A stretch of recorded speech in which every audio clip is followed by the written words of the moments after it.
Greetings and good afternoon, everybody. Good evening to those of you across the pond, wherever you are. Thank you for tuning in to, well, where the sausage is made. This is a way for me to do some streaming in a solo mode that isn't tied directly to news exactly, although today's full of news and opinion for sure. But we've been subjected to a lot of bad over a long period of time, mind you, but a lot of bad. And I've been really hankering to tell the truth about it. So I started this show a couple weeks ago, and now we're continuing on with that fight.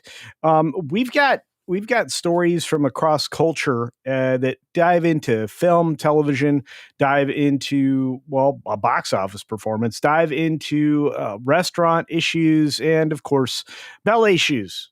For some reason, I don't know. Culture's a hot mess right now, and we've been dealing with it for, I would say, 16, 17 years now. I mean, a lot of people will look towards particular administrations to point this out as like the tipping point or the what drove us forward in this area. And mind you, there's plenty of that. I mean, we could certainly go back to the Obama administration introducing divisiveness into not only politics, but just general culture. And you know what? For those of you who believe that, I can understand why. But it may have happened just a little bit before that was part of the reason that Obama got elected in the first place. But it doesn't really matter when it started. It's the fact that we have to combat it now. And when I say combat, I mean it. I mean, we are in a culture war, whether or not you want to be in one or not. It's just the way that it is. And it's not fortunate. It's not a good thing. I mean, I'd rather be doing a lot of other things with my time, with my money, as a matter of fact, but I don't get that choice, and neither do you. Surrounding us every single day is some real ridiculousness that we need to push back against. But before we get to our first story, our first item of contention, and let me tell you, I'm unfiltered on this show. This is one of the few times I may let an accidental bad word slip out. So not quite as polished culture, but I'm going to try to keep it kid safe for those of you driving around in your vehicle right now. I want to say thanks to Eric K for being here and being everywhere as basically the mod for everybody in our sphere. I appreciate. We've got the Snortopoopas Q Burr out there, the only polar bear I know that is in southern parts of the United States. Juliet is checking in from an area that went from perfectly lovely to basically hell on earth. Anything across the pond might be described as that right now. With the mass invasion, you guys refuse to call it an invasion, but you should. And the fact that they're literally costing you money and forcing you out of your health and homes. To be fair. Caveat ties, great to see you on the green machine over there. The lovely Sherry is joining us today. My Baloney has a first name. It's Culture. My Baloney has a second name. It's Casino. Thank you, Sherry. Very true. Georgia Peach is here saying, hello, fellow Culturians. And that is truly what you are. You are in this with me. We're in this together. It's a war. And unlike when politicians say that, well, I'm not going to abandon you. Despite the fact that YouTube's trying to drive me down into the ground or turn me into a permanent streamer. I don't know if you've noticed this, but my video views have been down substantially because the algorithm hates me and they don't bother to notify you. You're getting 0 notifications for everything that I do. And that's a telltale sign for when you're being attacked. And, I could do a hyperbolic thumbnail. My channel's under attack. I look all like, and minding me, I like Jeremy Hambley, but when quartering goes, my channel's under attack. He doesn't know what attack is. I'm being destroyed right now, which isn't fair. I want to say thank you to Ruby Who for gifting a Culture Casino membership and following up with a super duper chat, which is very helpful. Kind of missed her this morning. I don't know if she knows that, but hello, Culture and Culturian. Storm coming, so can't stay. Have a wonderful time. I hope you avoid the disastrous parts of the storm, dear. You guys have had enough to deal with than to deal with that. And thank you for your continued support, both you and Hoove, who I appreciate. I can't even describe how much. So for those of you out there who are not familiar, we are we got to fight for the right, not just to party, but to actually speak our minds. And in the UK, I'm glad that you guys are starting to fight back, protest properly, and hold people accountable. By the way, the comedian who was in big trouble there seems to be going back at the courts and the police system. You guys realize just how corrupt your police system is there, right? Especially your judiciary as a whole. You've got a bunch of people in power that unfortunately you voted in because you were pissed off at Boris. But I know this is going to sound wrong, and it sounds wrong to me. But Farage would have been a better choice with his little, few numpchins out there, and perhaps. Well, maybe wouldn't be quite in this position, but look, your American neighbors are ready to stand with you if need be. It's just a matter of what everybody's willing to do. Argentum says, groovy. That's right. A little bit of a callback to our friend Bruce. And hey, Chad Celeste is in the house. Hey, Culture, I just got back from work. I'm ready for the stream. Well, thank you for being here. And I'm ready for it too, but just barely. In fact, I had to refill the thermos here with water so I could be prepared. I have been talking all day. I realize that. This is stream number 1, 2, 3. This is stream number 4 for me today, and I've got one more to go because you don't want to miss the Thursday Night Throwdown over on Comics Division's channel. If you are a member of my channel, just a quick reminder, and then we're going to dive into the story, I promise. But you should be checking out the member events. And each and every month, there is a member event that's open to everybody. It's a watch party. It's the first, it's the Tuesday, either the first or second Tuesday of the month. You need to keep track of that community post board there for the channel. And if you're getting notifications, you would have gotten notified that we were doing a watch party. We 2 weeks ago, we did Tango and Cash, and we found another Kurt Russell classic this last Tuesday, just a few days ago, with Big Trouble in Little China, one of my favorite films. So that was a lot of fun. You missed it. You can actually still watch it. You can go back and watch it. It'll be up on the channel for another 2 weeks. And then when we watch the next one, it'll disappear. It'll be over on comicsdivision.com. And very soon, because I'm actually getting to check out the website builder, it's going to be on my own website, which, you'll find out soon enough. But I want to say thanks to a few other folks. We'll get started. Carl Singh is here. Caleb Levine is in the house. Mickey or Mikey, depending. Good to see you. Thanks for being here. And Weatherman, the man for all time. Scourse Putin's cat is out there. He's hankering. I am hankering for a hunk of cheese. And I actually may play that bit. I want to say thank you to another amazing supporter here that we get to see regularly for 2 Culture Casino Cash, our lovely friend Archer Merchant, who sent us a super duper chat to say or ask, waiting to see how the Amazon MGM Bond games movies go. Me too. I will say this, and by the way, this is the great way to support me is with super chats or gift memberships. Memberships are really important, guys. If you can afford the price of a cup of coffee every month, it is worth being a member. But as Archer says here in the super chat, this is a good question. We do have a voice actor that was announced to be the voice of Bond for the upcoming game. Still no word on what we're going to look like for a film, but if they really do try to switch up culture, they're going to lead into a failure. The world is not ready for a female James Bond, and they are certainly not interested in what was a homogenous culture over there in the UK. They're not ready for a race swapped Bond. Sorry, as much as people would want. And here's the other problem. It doesn't need that. You've already had a plethora of racial interests show up in Bond films. They just happen to be Bond girls. And let me tell you, they were all very nice to look at. All right, let's get moving. I want to say thank you for that. And I'm waiting for that as well. Ruby Hoove drops an amazing super sticker. One of my favorites, the Shiba Inu dog Fartin' Hearts for $2. Thank you for that. All right, we are finally to a point where we can get started. And I can say one final thank you. Thank you. Well, let's start with an opinion piece coming out of That Park Place from Marvin Montanaro. We've touched on this a little bit earlier today on the WDW Pro Show Live, and I'm sure there'll be a clip made out of it.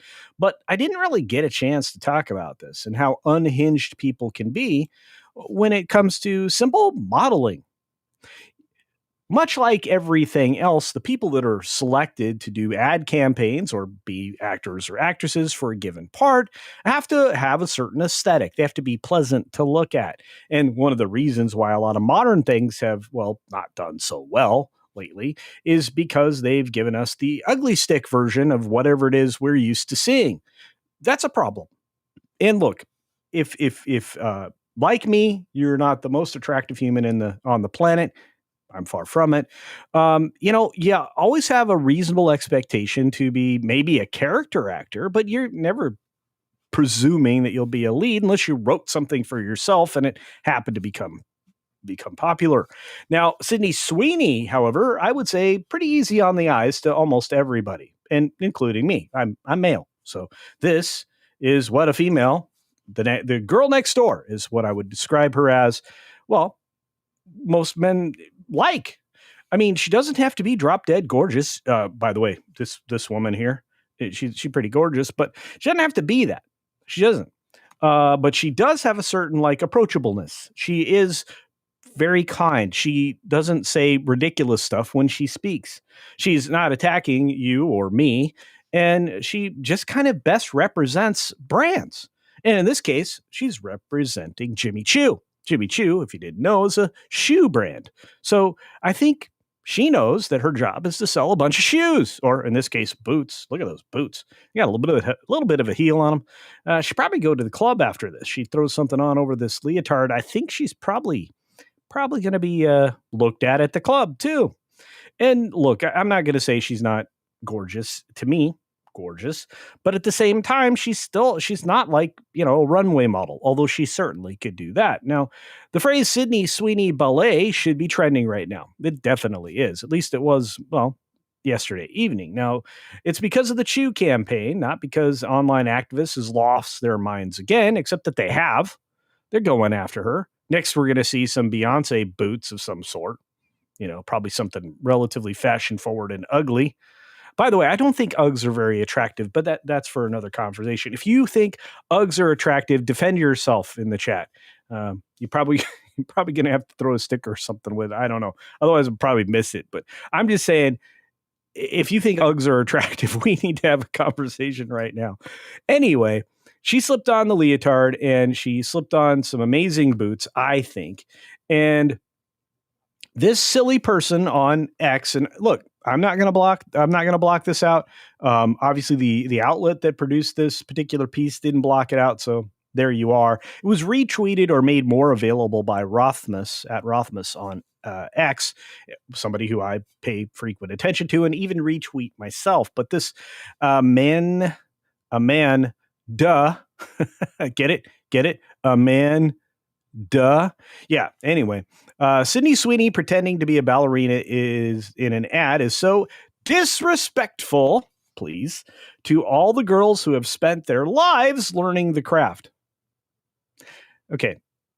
She might be in a dance studio and maybe, just maybe, she has had some ballerina lessons, perhaps, like many other starlets out there. So this guy gets double shut up. Or lady, whoever this is, gets double shut up. Sorry. Oftentimes, the people that are chosen aren't the people that you would choose. Regardless, just for some basic blonde girl to come in and pretend to be one of them. Shameful. First of all, is she a basic blonde girl? I don't know. And as Caveat Ties points out on the Green Machine, she would do very well as Laura Croft, by the way. Instead, they gave us some basic redheaded girl to be in a reboot of, non-repute or ill repute, I would say. But yeah, this is something that destroys the art form? I don't think so. It's a fashion ad. And somehow it's being treated as disrespectful to an entire profession. You better tell that to all the films that have been made about ballerinas and ballet. Um, I think it was called White Knights, or something like that, which had probably one of the greatest male ballet dancers of all time in it, along with Gregory Hines. And you know what? I guess the people that were in that, because they were actors and, dancer become actor. Gregory Hines was one of the most gifted tap dancers I've ever seen in my life. But then again, here we are. The culture wars eat themselves, and we'll see how this works out. But this fall ad campaign, this is amazing because it's definitely working. Now, I don't think you can hear any of this. Obviously, she is reading a script. And that 4-second clip gives you an idea what you're getting. The progressive critics immediately pounced on this. A viral post blasted Sweeney. Obviously, I read it from a man. Duh. Sydney Sweeney pretending to be a ballerina is blah, blah, blah. So what? But here's the interesting thing from Stephen Chung, I don't know. Cancel culture run amok. This warped, moronic, and dense liberal thinking is the reason why Americans voted the way they did in 2024. They're tired of this. And you know what? That's part of the reason. There's a lot of sense in that statement. PMSNBC, or PMS Now, I guess, for what we're calling them, Sydney Sweeney's ad shows an unbridled cultural shift toward whiteness. Okay, well, we previously had a forced cultural shift in the form of social engineering towards non-whiteness. I guess that doesn't ring off the tongue so well. But the advertisements are always mirrors of society, and sometimes what they reflect is ugly and startling, and sometimes it's beautiful, like Sydney Sweeney, you giant tool bag. Whoever wrote this article, bad person. JPS, member for 8 months, drops it saying, typical fake raging for Sweeney. That's right. 100% right, my friend. You know what's great about it? Do you know what American Eagle did? Well, I'll show you in just a moment. But anything this woman becomes tied with somehow becomes part of the pendulum. It's a magnifying glass. As far as PMS is concerned, at least in that regard, it's correct. It's a magnifying glass on all of the ridiculousness that is the forced shift. The idea that you're going to change culture by introducing unpopular ideas and trying to make them mainstream. Again, it gets down to normalization, which I talked a little bit about this morning, but you can't normalize stupid. I'm sorry. Even if you force it into schools, even if you send your kid to LeBron's school, where you're guaranteed that child enters smart and exits dumber, you've got, people accusing her of mocking an art form. No, not mocking anything. She's wearing boots in a dance studio. You don't even know if she's preparing for a proper role, as she was reading from a script. This is hot garbage. By the way, movement classes, all kinds of reasons to be in a studio like that. Getting tired of it. Of course, this isn't the first manufactured outrage. She's got great jeans. Well, she sold the pants off of those great jeans. I mean, a lot of people wanted to sell those pants. But look, American Eagle Outfitters today, this is from Yahoo. And fortunately, I remembered not to log into my account. Guess what? They went up $5.19 today alone. 38.07% increase. Congratulations. You made it. All related to Sweeney. All related to Sweeney. Her ad campaigns are incredibly popular. She's incredibly popular. And I have to tell you, there are multiple articles being written that call out the fact that the cultural, what do we call them? Nonces? The cultural nonces are being defeated. I'm trying to use proper English words for my UK audience. Maybe it's ponce. I don't know. Maybe that's a bad word. I don't even know. But what I do know is it's winning. And it's a winning strategy that's being called out by many people. And look, the great genes forced a forward motion for American Eagle, selling tons and tons of gear. I promise you're going to be seeing more of this in college campuses and even in high schools that, well, don't force you to dress in a uniform, which I think would be oddly okay by me, because then you wouldn't have the class separation that we have in public schooling. But then again, if you're going to public schooling, there's already a class separation from the private schools. So there's that. So the hypocrisy of the ballet outrage. Who cares? Truly. Yeah, it's an example of how deranged the news cycle has become and what these digital outlets that are shrinking by the day will try to do. That's what they're trying to remain relevant. They're trying to get us to pay attention to them. And yet we won't. We won't. There's no reason to pay attention to the silliness. But there is a reason to pay attention to Weatherman, who says, suggestion, culture, how about a watch party for Soldier with Kurt Russell? Hey, I'll propose that to comics tonight. And if that sounds good, Ian will put that on the choices, because we are now leaving the Tuesday watch parties up to all of you. We put up a poll, we count the total, and we give you what you ask for.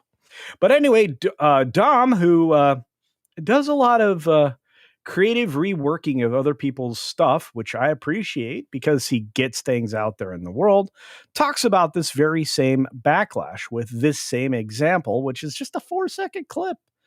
So the hater saying Sydney Sweeney pretending to be a ballerina in an ad is so disrespectful to all girls who have spent their lives learning the, I guess, art. What about the guys? So sexist. That a man, person, that's sexist, isn't it? That's sexism. Because I know men do ballet. I've seen them, especially in Hot Shots, right? Classic movie. Watch that on one of the watch parties, as a matter of fact. Was it Hot Shots? No, it was something else. What was it? Top Secret. That's what it was, not Hot Shots. Anyway, let's apply a little common sense. Natalie Portman, she wasn't a lifelong ballet professional before Black Swan. By the way, she wasn't the only woman in that. Mickey Rourke wasn't a professional wrestler, although he looked like he'd been beaten with the ugly stick after his early career. Lots of professional wrestling, like getting hit in the face with a bunch of chairs. Anyway, Liam Neeson wasn't a retired CIA assassin when he was in Taken. And, he wasn't a fixer or hitman when he did Gun Shy either. There's a lot of things that Liam Neeson's not been. He wasn't a Jedi Knight. He wasn't a sword. It wasn't a sword master or anything. Danny Glover was never managed a Major League Baseball team before Angels in the Outfield. He also wasn't a professional police officer before Lethal Weapon. I mean, give us strength, right? So what's really going on is, well, the fact that Sydney Sweeney, representing the normal, the aesthetic we all aspire to, and what every red-blooded male is actually looking for, the girl next door, well, they're trying to give you the ugly version of everything. And men are rejecting it. Women are rejecting it. We're all rejecting it. We like pretty things. Sorry. It's just the truth.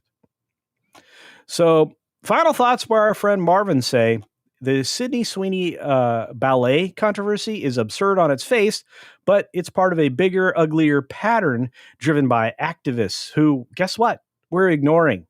And by the way, to such an extent that you're starting to see morons leave a certain side of this argument, or at least try to separate from them. David Pakman, if you know who that is actually decided he's not on the left. He's like medium left. And everybody else is extreme. And they have a who can be the wokest conversation, which I think is true. But anyway, I left that super chat up there for 2.5 hours. Well done there, Weatherman. $2 for 2.5 hours. CNN slammed Trump's military parade and praised China's military parade. That's all you need to know. It's so true. The Communist News Network is proven true to Ted Turner's original idea. The minute that we could 24 hours a day, 7 days a week, bring you war from the first Desert Storm, mind you, they've been trying to fake everything, including location shots and being attacked. Boy, I've never seen more embarrassment that was immediately covered up by everybody else that's in cahoots with the mainstream media, which is why they're becoming the not so much watched media. Anyway, what do we got? We got the Wild Man of Yavin. Great to see you, my friend, saying all those people singing karaoke are disrespecting all those artists. You know what?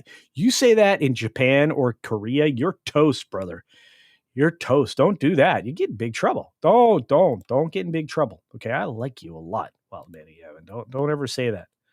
Don't ever say that. Yeah, that was Hot Shots too. Did it have ballet in it? Okay, well yeah, it did, didn't it? Yeah. Top Secret was funnier. Anyway, Sin's in the house. Good to see you, Sins. Hope you're doing well.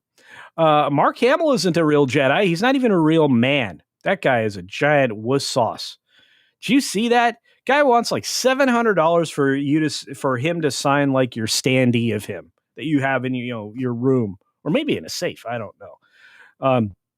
What a tool bag. That guy is living on like fumes. And you know what? He's not helping himself retaining an audience. So there's that. Hey, JB's spooky review. What's up, my friend? He says, were you at 40K already? Either way, congrats. No, I've been at... Here's the problem. Let me tell you. This is why I know I'm blocked. I'm not gaining more subs despite creating more content. And it's not the quality of the content or me. I haven't changed. My quality hasn't changed. The channel hasn't changed. You know what's changed? YouTube hates me. I can prove it. And yeah, but no, I've been at 40K for maybe this will be like week 3 or maybe week 4 of me being at 40K. I'm going to do a celebration for all of you. That is going to happen. But a lot of that, believe it or not, is because, well, some of you have asked, and some of you have also noticed that unless you're live streaming, you're not getting a lot of attention from the tube. The tube wants the money. And they don't have as many ads to run. So how do they extract their 30%? Well, they go after little channels and force them to do more and more lives. I'd rather do more and more videos, but there's that. Yeah, you know what? Anthony Hopkins does not eat people, even though you want him to. Boone's cat. That's a good point, though. Anyway, yeah, a lot of people know who Pac-Man is. Pac-Man got called out and is trying to pivot. Screw him. He's fake as heck. You know what? The Doodah Man, you are 1,000. That's preaching. Good job. Yeah. So yeah, I want to do that. I got to get, honestly, I'm just waiting on my, my Alf suit because I know that's Mike Stings of Nightmares. So as soon as we have that in hand, I will do some 40K celebrating with y'all. Big Trouble in Little China. Such a great movie. So good. Yeah. Yeah. Japan and Korea aren't messing around. No, they're not. Don't mess with the karaoke. They get angry, Sergeant Giratina. They do.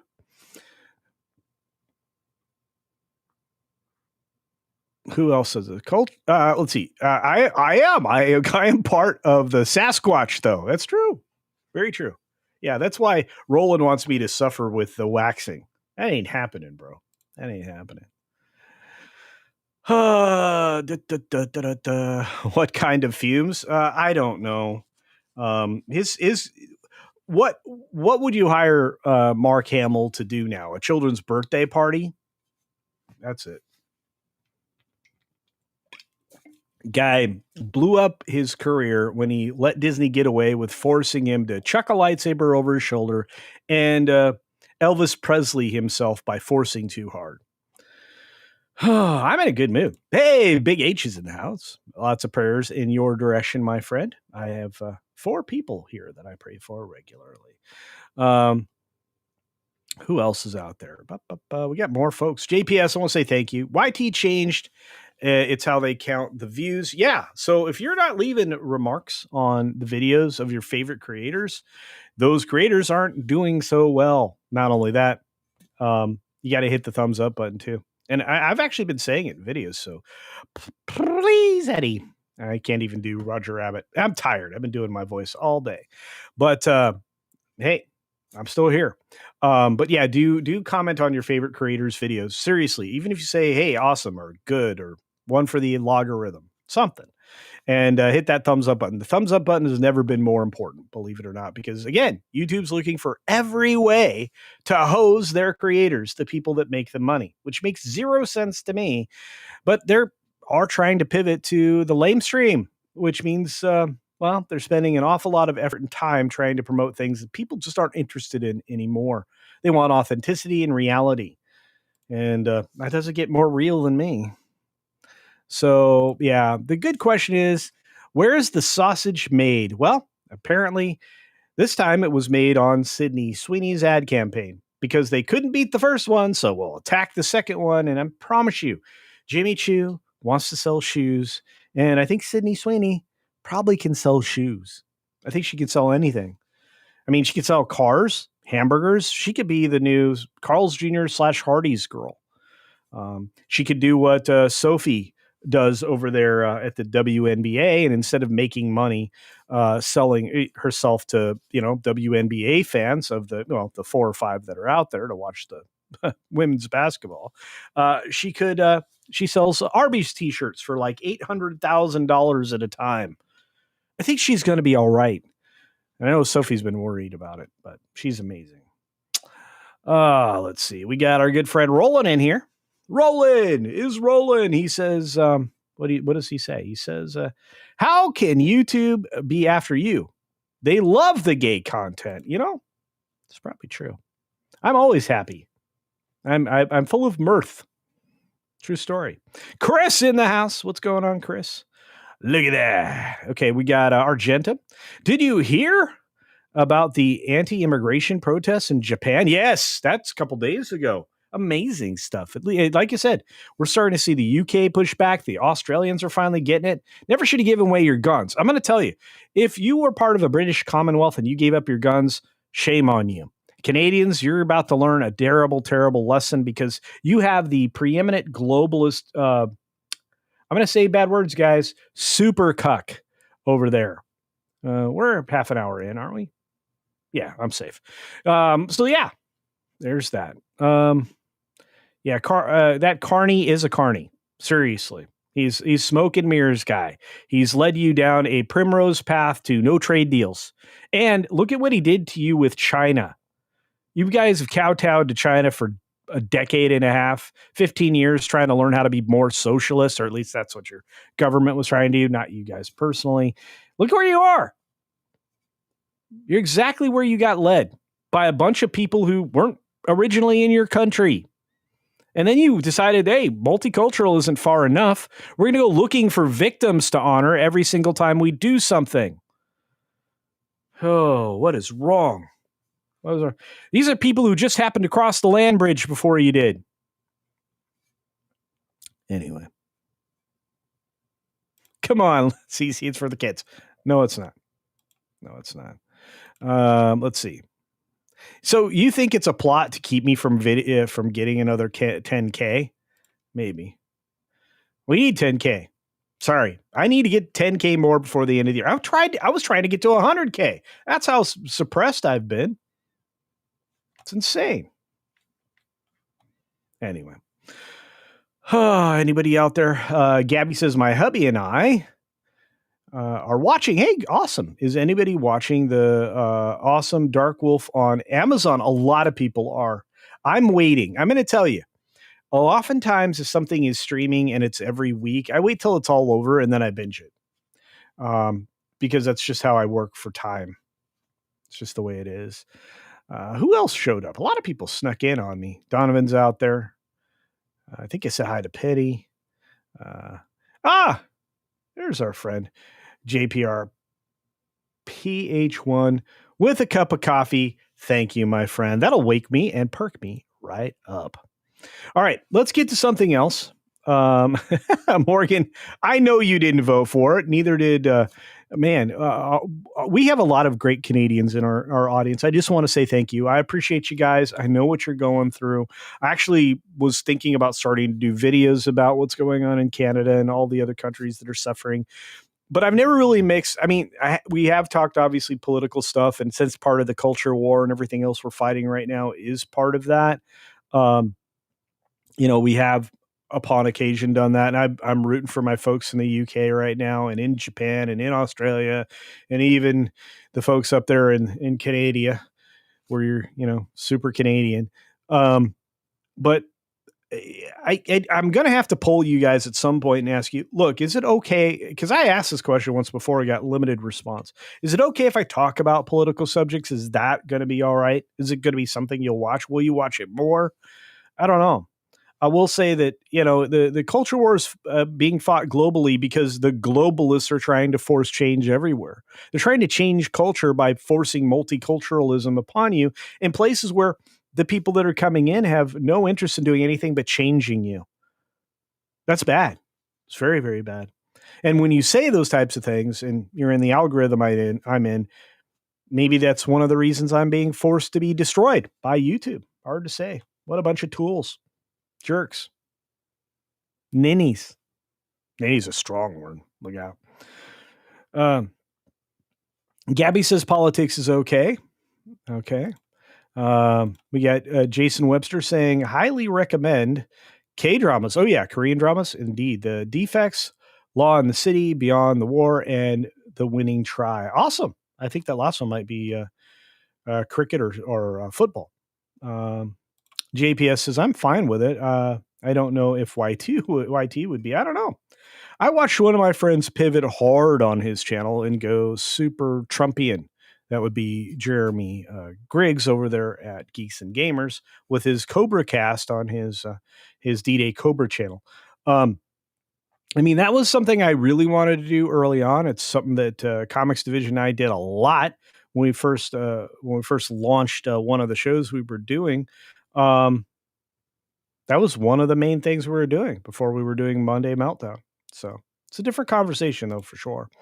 Globalists need governments weak so they can farm all the country's revenue. Farm it, yeah. You know what? And that's why we need to support Trump harder when it comes to tariffs. We need our money back. These foreign entities have been milking the United States for far too long in a variety of ways, including the seafaring protection that we've been providing in the oceans for trade to actually occur the way it has. China's building a bunch of boats, but apparently they sink a little easy. And, well, so do North Korea's boats. You saw that one that sank right after they launched it? Pretty wild. I don't think China did very well on a couple of boat launchings recently either. But then again, they seem to be building one every month just to try to get past us militarily. Because believe it or not, the only people the Chinese are worried about is the U.S. So, if the rest of the globe decides, we don't like U.S. anymore, you deal with China then. Have fun. All right. Well, that was fun. Not really. But hey, you guys wanted politics? You got it. Yeah, sometimes politics needs to be discussed. Indeed. All right, friends, we need to get moving on because we've got more stories. I've got limited time. I've spent the better part of 40 minutes talking about Hello, Hi, and Sydney Sweeney. Now, mind you, I could do hours on Sydney Sweeney. I'd be okay with that, but I don't want to be the Sydney Sweeney channel. I think she already has a YouTube channel. Let's jump into a restaurant that didn't need change, just like almost everything else in this world. Disruption doesn't work the way the people with money or the people who used to have money thought it did. It's not the way to make changes. Disruption is about taking an industry and rethinking it to be more effective and claim a significant market share right off the bat. After that, you can't disrupt anymore. You have to become a part of things and assimilate into the greater market. So a lot of these people don't realize that disruption for disruption's sake oftentimes leaves you with a giant chasm that you had to fill with money that wasn't very productive because somebody set it alight. Disney's learning that lesson, and many of the other studios are. But that's not what we're going to talk about. First, we're going to grab this super chat from our friend, Roland the Wretched, who says, you are both gays. Okay. I think Ian Simmons needs to reappear for Halloween. Yes, I would love to have Ian Simmons on a Halloween watch party, and so would you guys if you're a member and a culturian out there. It was unique and a lot of fun. I was says you have to wait for another 10,000 subs for your body wax. It's not. I want 10,000 subs. I do not want a body wax. That doesn't look good. I saw the 30-year-old virgin, so no, thank you. Or was it 40-year-old virgin? I don't know. Maybe I saw them both. So weird. That first one's a weird film. Anyway. Let's take a look at what happens when you destroy something that's normal and traditional and elevates Americana and what the results of that usually are. How about that? Yeah, let's take it outside. How about that? All right, I'll take it outside. Let's start here with what the employees do not affectionately call Taco Julie. That's right. The lady who came from Taco Bell and its homogenization to try to level the same kind of bologna sausage on the Cracker Barrel. You see, Cracker Barrel, despite the fact that they announced they were going to, do the moonwalk on the logo and the retrofits, suffered a sales slump after the woke logo backlash. They were dead for a week. They were dead for longer than that. You realize this woman pushed this company down 20% before we even got to this point? Most people don't even realize that Cracker Barrel was trying to rework things way before. They had a significant change in their board. They were trying to appeal to HRC, to get the rainbow thumbs up, not to mention all the rainbow promotion garbage that she put out, even in social media. Nobody paid attention till they went to the neo-Marxist minimalist version postmodern garbage-tasticness logo that she and her team came up with. And again, with this marketing campaign, she went out of her way to hire the stupid and silly group that gave us the Bud Light campaign that tanked Anheuser-Busch and really ruined AmBev's sales. In fact, it's so bad that it actually retroactively helped aid in the consumption of less alcohol. For a fact, alcohol consumption has gone down, especially in the youngest generation. The youngest generation is going more conservative and is pushing back even harder against this stuff. If you're a company of the future and you survive on tradition and a particular presentation style, the last thing that you want to do is decrease the quality of the food just for one state in our union, California, because you need to, because of the cost to do anything in California, you had to spend a lot of money you didn't want to spend. So you started freezing your ingredients like your biscuits and other things.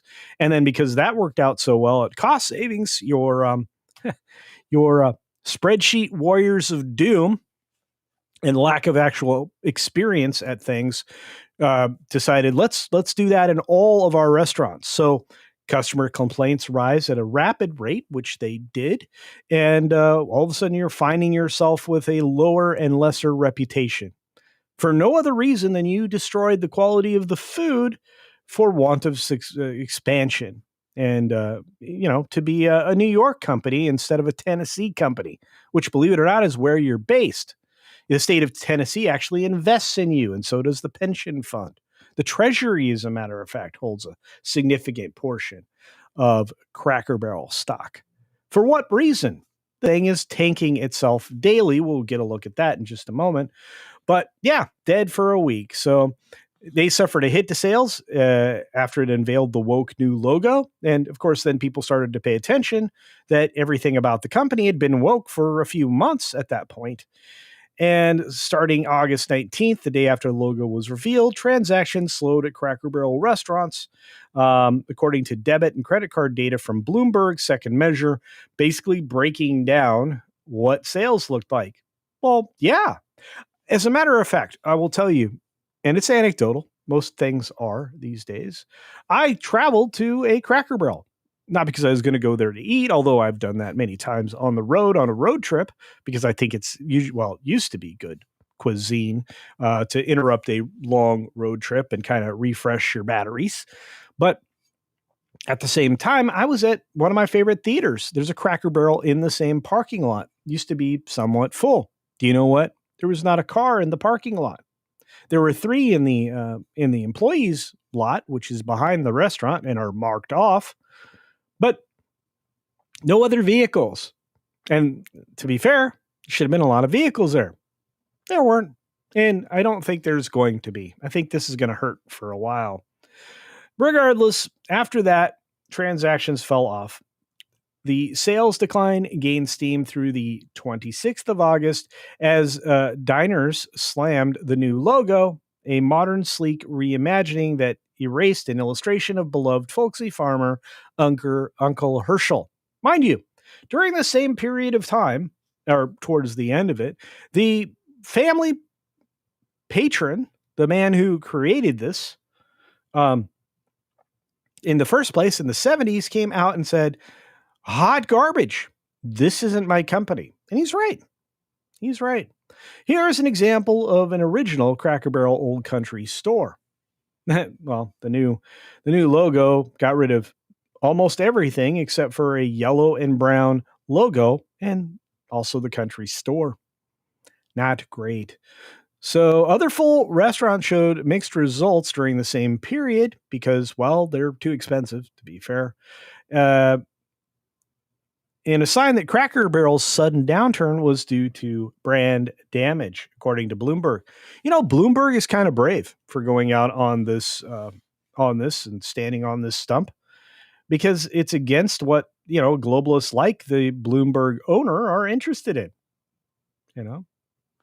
It is what it is. I'm going to grab this from Hemorrhoid Hertz, who's in Australia right now, saying 6:44 a.m. civilized hour for a live stream, my friend. You betcha.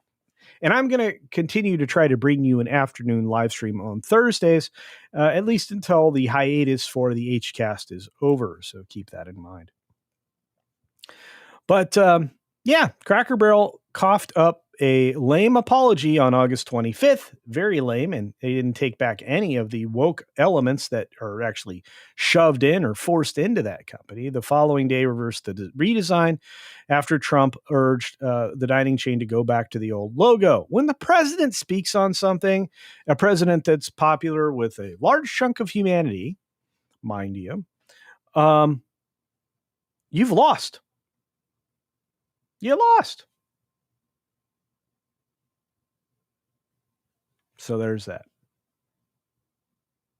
The rebrand, which also included remodeled restaurants with brighter lighting, white paint, and fewer tchotchkes, was meant to attract Gen Z customers. It did not. By the way, I'm gonna say something that's surprising. There's a decent chunk of the new generation and a decent chunk of Gen Z that are going to the right. And at the same time, the ladies who are lonely are finding out that they don't fit within the constraints of the expectations of a more conservative male. And while lashing out and saying stupid things on TikTok that I cover over on the other channel, Campione Reacts, you find yourself with this. Women are going to have to figure things out and realize that their selfish ways are going to, either mean loneliness or they're going to have to abandon them. You're going to have to start being more community oriented, which is one of your fortes. Anyway, I know it's wrong channel for that, but it's the truth. So people aren't going. Gen Z's not going. Traffic's declining. Your traditional customers. By the way, if you're in search of new customers, you can't afford to abandon your old customers because they've been there for a while. They have a certain amount of loyalty, and you just blew that up. Just like Disney. Disney was a family company. You could trust them. You could put your kid in front of a Disney show on the Disney Channel, and 9 times out of 10, it was probably okay. They don't have that reputation anymore. We had people in multiple streams that I was in today talking about that. Do you know what reputation Cracker Barrel doesn't have anymore? High quality, good food when you're on the road. That's gone. And Americana. That's way gone. It's been gone for a long time. We just didn't realize it yet. That's a problem.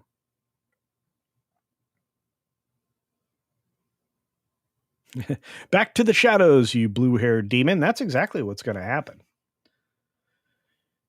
Seriously, you know. And we need to start actually, and this is going to sound weird and out of place for this conversation, but we need to actually rework the way marriage and divorce works in this country. Because it would rework the way marriages work in this country. Spousal selection would be better because, well, they would be vetted. You would have a little bit more chasteness that would exist for a little longer in young people's lives because, well, the importance of hanging on to your partner would be greater. I mean, I'm not saying eliminate divorce. I'm just saying you could reduce it an awful lot by not encouraging ladies to strip men of half their assets on the way out the door and a regular stipend that they don't do anything for, such as work. So different conversation, I guess, but we'll talk about that some other day, unless somebody wants to talk about it. And if you do, shoot a super chat out there because I'm done with it for the moment. Anyway, people came in. I got phone calls, says Dwight, a manager at Cracker Barrel in a nearby Marietta, who was working for the chain for 22 years, saying, oh, people do care about the brand. They were very passionate. They've always been passionate. The reports of the food going downhill wasn't just the customers complaining, it was the employees. You realize the employees are the one that gave Taco Julie her nickname because she had basically destroyed Taco Bell before she came there. And she is a discount CEO. This is a woman who went in and got woman's salary for $6.6 million compared to other restaurant chain CEOs, which do much better. There's no way you'd pay this lady any kind of money. In fact, with the board that's there, and they're incredibly off the scale to the bad side of the moon, they're going to pay themselves. They're going to pay, the investors. They're not going to pay their CEO, and they're certainly not going to pay their employees. The employees were already complaining right after she entered the company that they were very poorly treated and very poorly paid, which is true. Absolutely 100%. Some employees even claimed to receive threats on social media because of this stuff.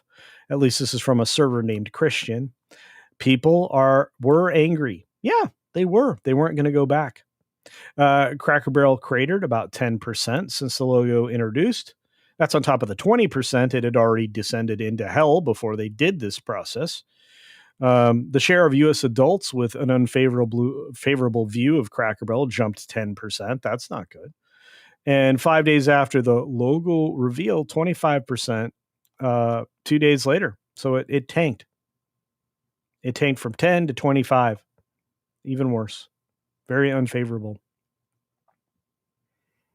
Meanwhile, as I pointed out earlier in the first story we did, American Eagle's recent campaign with Great Jeans did really well, and you can verify that with Morning Consult, who's hit and miss because they are definitely slanted, but at least they report accurate numbers.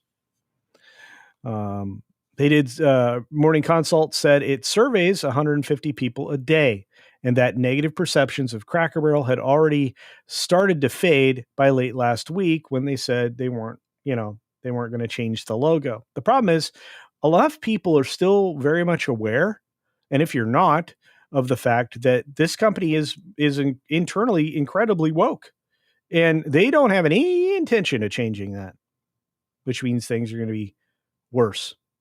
And you know what? You're not going to draw on a younger audience without catering to the older audience, which means you have to keep your customers. A promise to our guests: we are full of garbage. We will still be incredibly woke, and we're going to bring pride to the porch, which was a marketing campaign put together by the same people who destroyed Bud Light. That's right. So it is what it is. So yeah. According to one server, Tiffany Kreika in Kennesaw, She said that the restaurant had been bustling with diners again. In other words, boycotts hurt, kids. They really do. Anyway, I thought that would be an interesting thing to talk about. I don't know what you guys think, so I'm going to check. I'm going to go look at the chat, and I'm going to highlight amazing super chats that came in while I was chatting away, like this one from Hemorrhoid Hertz, who says, CC, do you know I had restaurants for 10 years last century? Really, my friend? I did not know that. That is new information. Restaurateurs know what it's like to have to deal with a profit and loss on the regular. Quarterly income and quarterly revenue actually matter very much at a restaurant. It's very, very margin driven with not a lot of room for error. So the fact that Cracker Barrel was going to spend $700 million, which I believe was what, 1/4 of their market cap, on remodels to a more woke presentation, that says an awful lot. So thank you for the Australian $2 and the information I did not have. So you worked hard, my friend. Believe me, I know. And let's see who else is out there to chat with. I think Eric K dropped a lovely. He did a $5 super duper chat from our good friend Eric K, the master bod, the bench of wrenches, and all around good doobie. Says Cracker Barrel cut workers' hours to 20 to 32 hours per week. So no health insurance. They fired the chefs, and now they have microwavable food. Yep. And that, again, a result of Taco Julie, which is also why Taco Bell quality is in the frickin' dumpster. You realize that if you pay your chefs, you take care of the people that are in your kitchens, you take care of your staff, you can have an incredibly effective restaurant. People will continue to come back. People will sing your praises. Food is very, very powerful. But when you treat it very poorly, it's not very powerful anymore. It loses the strength that it had before. And that's bad. That's bad. Hang on. 60% of market cap. Good Lord. Really? Man, I thought it was half. 700 million. By the way, I made an appeal or a plea to Bill Ackman. I think he should partner up with the Steak and Shake guy and try to acquire, at least a quarter of the company, maybe half if they can, since it's so depressed at price. Although it's still more surprising, and it only went down $1. Today it had people are trying to buy back when they're buying the dip. You know what? In fact, let me show you. They're buying the dip when it comes to Cracker Barrel. If you take a look at the 52.19, it was down further today, but people bought what they thought might be the bottom. So it bounced up to $1. It bounced off, losing only $1.90, but still losing 3.5%. By the way, if you lose 3.5% per day, how long do you think you'd be in business? Hard to say. Hard to say. Cracker Barrel execs earned failing grade for pay performance from proxy advisor firm last year. Yeah, because they brought in Julie Taco. And believe me, that's not a good nickname. Not a good nickname at all.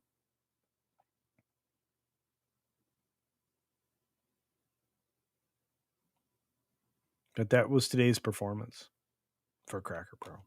Anyway, just in case you wanted to know and didn't think I was just rambling. Oh, let's keep going. We got more. We got more.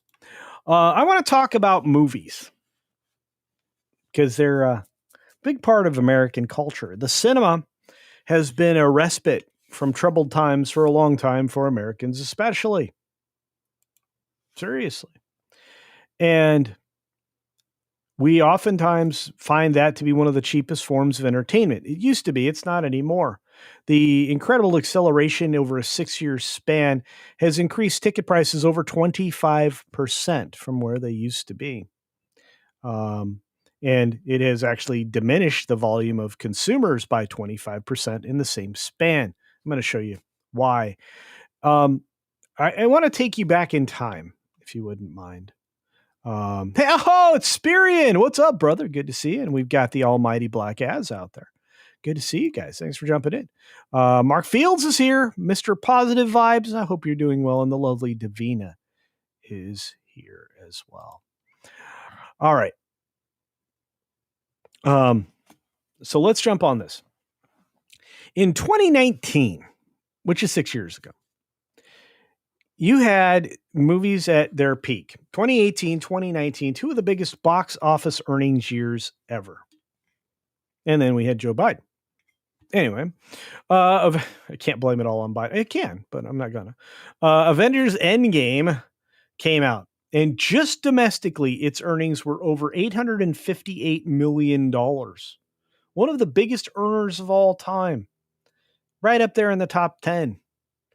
And that's despite the fact that within the last 2 decades, we've produced 51 additional films that have gone over the $1 billion mark, making Titanic seem less special. But that's not important. What's important is how much money they made and how many tickets they sold, right? Because ticket sales are important. It's the representation of butts in seats. That's a true story. So let's take a look at it from that aspect, shall we? Well, here we go. Avengers Endgame, $858 million. Lion King, $543 million. Frozen 2, $450 million. And Toy Story 4, $434 million. It's a lot of money. I think you know that that's a lot of money. And when you take a look at that and, obviously Captain Marvel, which was a film we were all tricked into seeing, you want to take a look at the actual ticket sales. Now, for whatever reason, because I had to shrink this down to super duper small, let's see if we can get to the ticket sales. Nope. Here we go. So the second number here in the second column, maybe I can get to ticket sales. Let's see.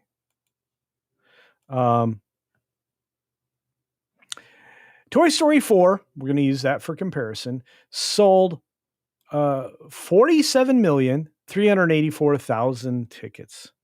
Now, let's compare that to today, because I think it's important. When you compare it to today, the only thing that's going to be close, believe it or not, is going to be a Minecraft movie. In terms of how much the movie made, $423 million. Not exactly the same, but, close. Well, that only sold $37 million. It sold 10 million less tickets, and it made a similar return to this movie, right? When we take a look at it. Toy Story, look at this. This sold, Toy Story 4 sold 10 million more tickets for approximately the same amount of sales as this earning, $423 million, sold 37 million. That's 10 million tickets less. That's 25% or so of the audience. It's a little more, but I'm cutting some quarters on the math here. What does that tell you? Tickets are 25% more effective and fewer people are going to the theaters.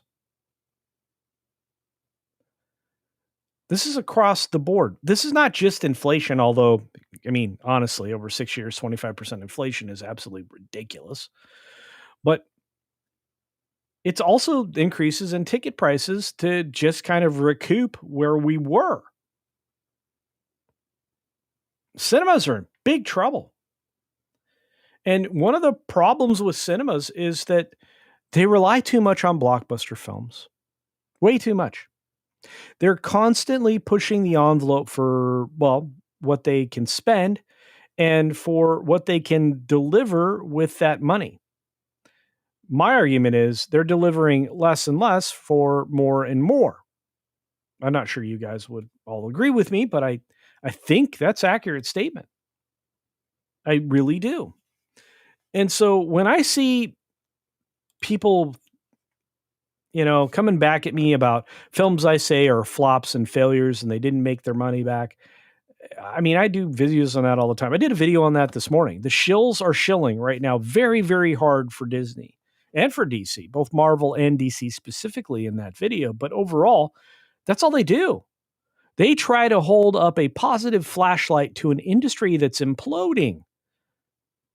We're going to see an Avengers Doomsday film in the near future that I don't even know. They may spend 400, 500, 600, 700, 800 million dollars on it at the end of the day. They're going to have two $800 million films in a row if they go about doing what they seem to be doing, which is filming without a script and having to scrap everything and start all over again. And the clearest example of that will be Snow White, but I have one that beats it to the punch because it's also a live action. So let's compare like for like, because that's kind of what I'm trying to do here. So in an article that is covered by Marvin Montanaro yesterday on That Park Place, I want to take a look at Little Mermaid. Now, we talked about Little Mermaid a bit in the WW Pro Show and this morning's That Park Place Live Morning Magic, which if you've been watching me all day, God bless you.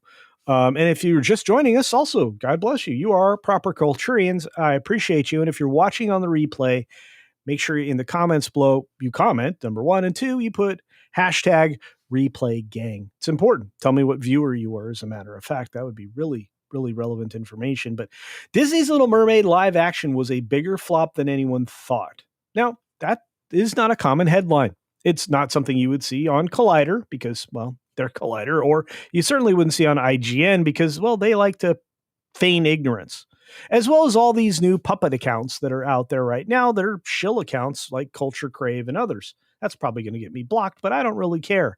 They don't offer accurate information.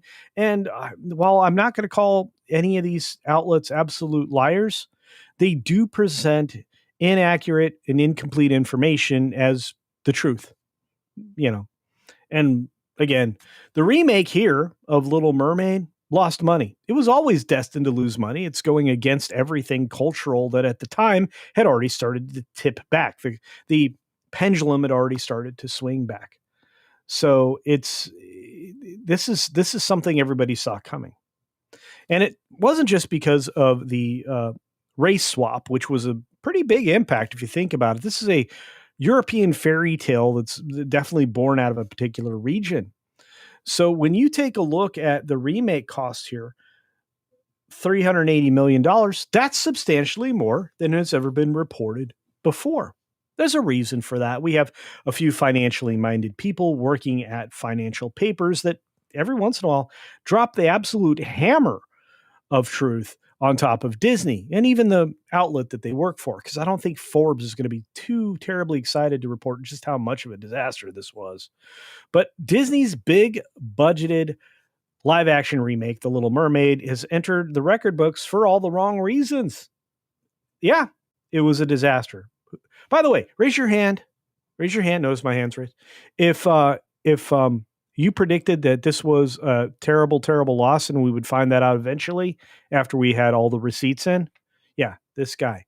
Yeah. Raise your hand. A lot of you also should be raising your hand. Are you raising your hand?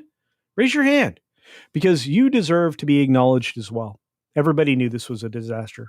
The production cost for The Mermaid ballooned to an eye-watering $379.8 million. Let's be honest, $380 million. Let's call it 380 and let's end our day there.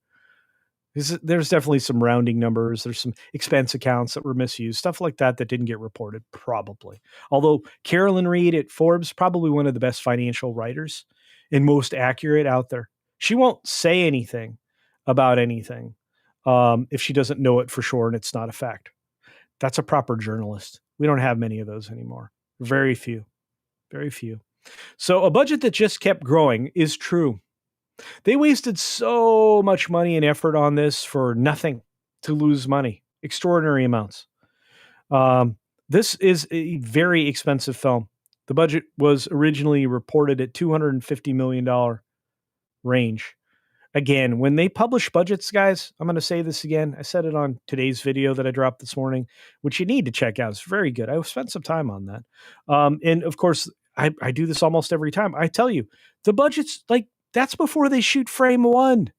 They're telling you what they'd like to spend on the movie, but Disney doesn't do that. They overspend by zillions. Think about how much, when you eventually found out how much Endgame cost, how you were like, oh, it didn't really make as much money as I thought. Yeah. Yeah. Because it costs too much. This is the problem with the way tent poles work now. And especially the Disney company, who has very poor leadership and management in all of the positions across all studios. Look, you can certainly point the finger at Kevin Feige and the chick they kicked out of there that was in animation, and the current person that's in charge of Pixar, and of course Kathleen Kennedy. You can point the finger at all those people and all the studios, but that's not where it starts. It's not where it stops. It's not. There are hundreds of other people in positions of management that are allowing these things to happen that shouldn't. It's very poor practice. And the spreadsheet monkeys with their MBAs and their lack of actual experience in anything are the ones they listen to. Seriously. Look, if you're going to school, if you're going to night school, you work in a particular industry and you manage to work your way up through that industry. At the same time, you finally get your MBA, you have something to offer to the company. It's a little bit more. You're the most valuable employee they have, because you have both the theoretical possibilities in your hand with the MBA that you fought really hard for because you were still working, and of course, working in that particular industry. The most successful people come up through the working their way up the ladder. They're the most reliable. They're going to keep your brand and your brand identity intact. They may change up some things, add some innovation, because through their experience, they learned some stuff that you're doing wrong. But it's not going to be all about, the spreadsheet. Spreadsheet warriors are fine. Look, guys, if you're just doing numbers and you're working in theories all day, that's one thing. Go be a financial analyst somewhere and don't hurt anybody. Likely you will, because financial analysts aren't really spectacular, but you could do something with that. And I'll leave it there, because I know some of you might be financial analysts, and I'm not trying to offend you. I'm just saying you do a lot of damage when you make a mistake or a calculation, or you're assuming more risk than maybe your client is willing. Let's talk a little bit about some of the collapses that we've had and the real origination of Too Big to Fail. Regardless, filings in the UK, which are important. And by the way, Disney, I want to say thank you, because despite the fact you're hurting a lot of my friends in Hollywood and in Atlanta at the moment by moving your Marvel productions to the UK, at the same time, I have endless content, because every quarter, one or two of your flops will be revealed just how badly it flopped. That's good for me. It's good for business. It's good for content. And I'm happy to tear you down to the studs to hopefully get somebody in there that's qualified to rebuild you. Anyway, so this is a problem with Disney's spending wars. So Forbes dug into these documents, that would be Carolyn Reed, in 2023 and 2024, showing the number had climbed to 297 million, and then later 355.1, even after Disney applied for tax rebates. And finally, the latest disclosure, and likely the last one to tally up, brought that budget up to that $380 million expense. So on paper, Little Mermaid didn't flop outright, because it grossed 569.6 against that never shot a frame yet budget. I still argue with that, because what they spent in marketing, and we'll find that out later in the article, was $140 million plus. But when a studio spends $380 million before marketing, mind you, 380 before marketing, 480, add 40, that's what? How much is that? Wait, did we just spend $520 million making a flop? Yes, you did. Yes, you did. And remember, box office take in the domestic numbers is half. Around the rest of the world in different markets, depends on the distribution contracts and every other thing that comes along with Disney marketing. So I'm going to tell you, even though we try to say 50% to be easy with what the takeaway is for the studios, sometimes it's less than that. And especially in China, where they're lucky to get 18% of whatever they earn. Because China doesn't do business fairly. And despite the fact that they outlaw graft, well, guess what? Plenty of graft. Mark, I will get to your comment in just a moment. But when I look at this and I look at the real cost being $520 million after you add marketing in, the box office return was about $285 million to the studio net. This film lost hundreds of millions of dollars, which is exactly what I said over 2 years ago, I believe. A lot of you follow me. You would know. And Weatherman says on the Green Machine side, 520 million needs over $1 billion. It does. And this is the problem that I have with shills. They lie. They leave out information. They are the fake news, which is why you go to outlets like That Park Place, WDW Pro, myself, right? You go and you check out other people in our sphere because guess what? Film Threat's not going to sugarcoat this, right? I mean, Alan is going to tell you the truth. He's down to earth dude. So is Chris. Chris Gore is going to tell you the truth. Nerdrotic's going to tell you the truth. Jeremy over at G&G is going to tell you the truth. Ryan's going to tell you the truth, and he'll do it with a lot of rage and, hyperbole. And he's a friend, so I'm saying that. But it's like this is why you end up seeing creators that get so frustrated and emphatic and angered almost, it seems like, because you're being misled. They're trying to fool me. And this is what outrages me the most, is because you've been fooled by government agencies. You've been fooled by other studios. You've been fooled by a lot of people, and you all get frustrated at it, and you should be.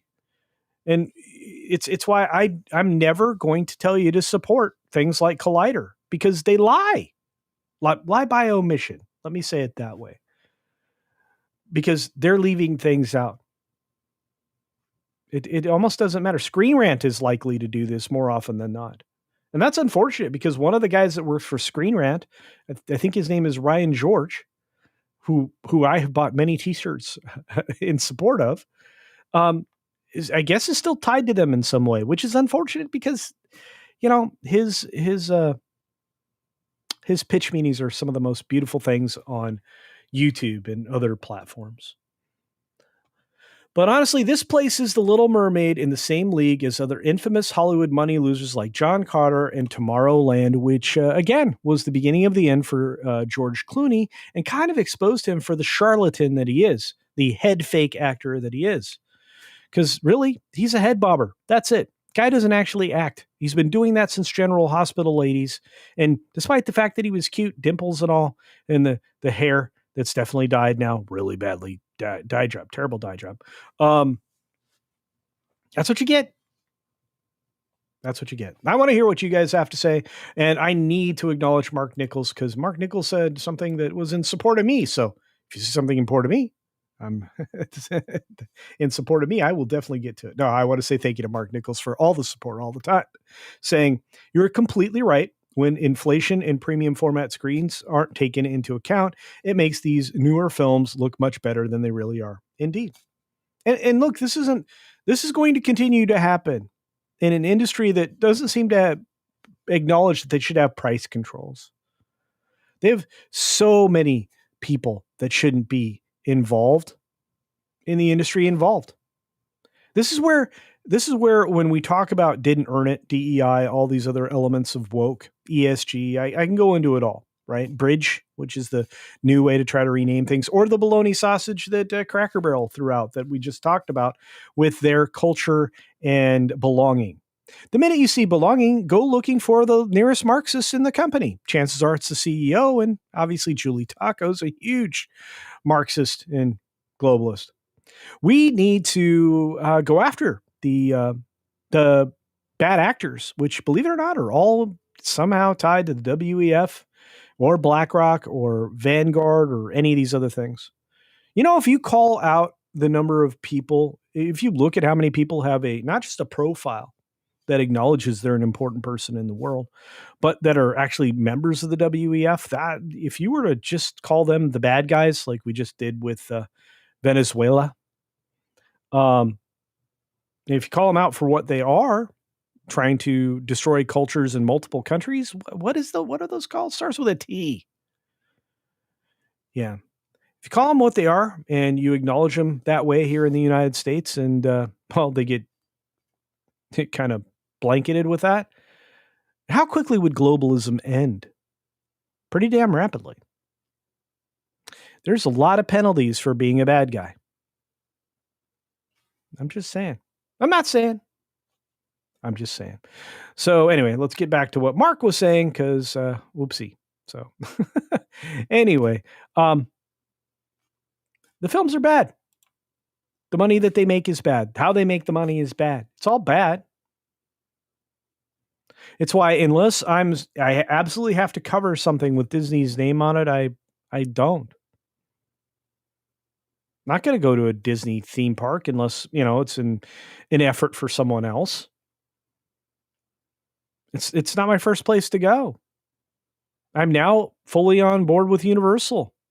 I got to meet an executive from Universal when I was out in Florida last time and had a nice conversation. I used to have those nice conversations with Disney people.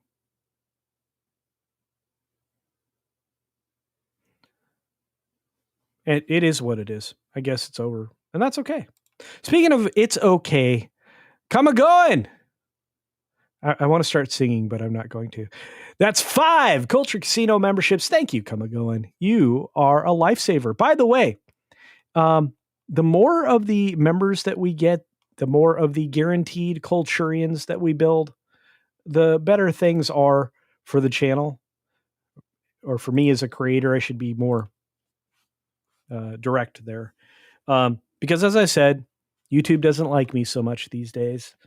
In fact, they don't like a lot of your favorite creators these days. And they are trying to pass off your interest in a lot of mainstream garbage. You're going to be seeing that. By the way, you can select the things that you love in your feed. True story. And if you would indulge me as one of those, I would truly appreciate it. Anyway. Look, you can see all these things that failed. I mean, Mufasa, that one, the early estimates pegged the film over $250 million. It failed to capture the same box office lightning as its predecessor. While not an outright flop, it was certainly a commercial disappointment, but maybe we'll learn more. This is the thing Disney's terrified of. The more we know, the worse things look. Haunted Mansion was a complete disaster. It lost so much money. It only scraped past 115 million worldwide, probably because of an effort of a marketing department taking what was left of the marketing budget and shoving it in tickets. This is an amazing failure. Released 2 weeks after The Little Mermaid. Yeah. Again, it's all forced garbage in these theaters. Strange World, complete trash. This was Elio before Elio, and that's a disaster.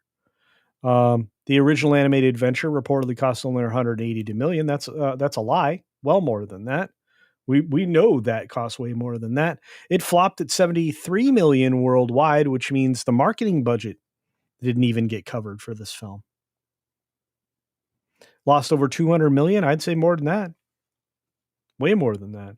Indiana Jones and the Dial of Dysentery. Definitely a failure. Thank you, Kathleen Kennedy, for trying to reboot this with a chick. Now, Amazon's getting to reboot something with a not very representative chick. Anyway, the production cost was well over 300 million, despite, one of the biggest director liars out there who attacked my friend, Matt. And limped to 384 million worldwide. Limped is the right word. This thing lost hundreds of millions. Snow White. This, well over $300 million. Well over. They shot that film 3 times. Now, mind you, I'm not saying they did reshoots. I'm saying they shot the film 3 times. They spent 3 summers of shooting over there, according to Rachel Zegler's very own social media posts. What a disaster. making the changes that they did and the ones that actually stuck even worse. Holy cow, I just saw this. Mark, you absolute Looney Tune. My friend, you are so terribly generous. My friends, Mark Nichols dropped 50 Culture Casino memberships. I don't even know what to say. Thank you, of course. My goodness. In fact, I wasn't going to do this in the midst of the stream, but I'm going to do it now. Thanks for the cheddar, my friend, and for all of the new double dipped Culturians out there. My goodness. Holy cow.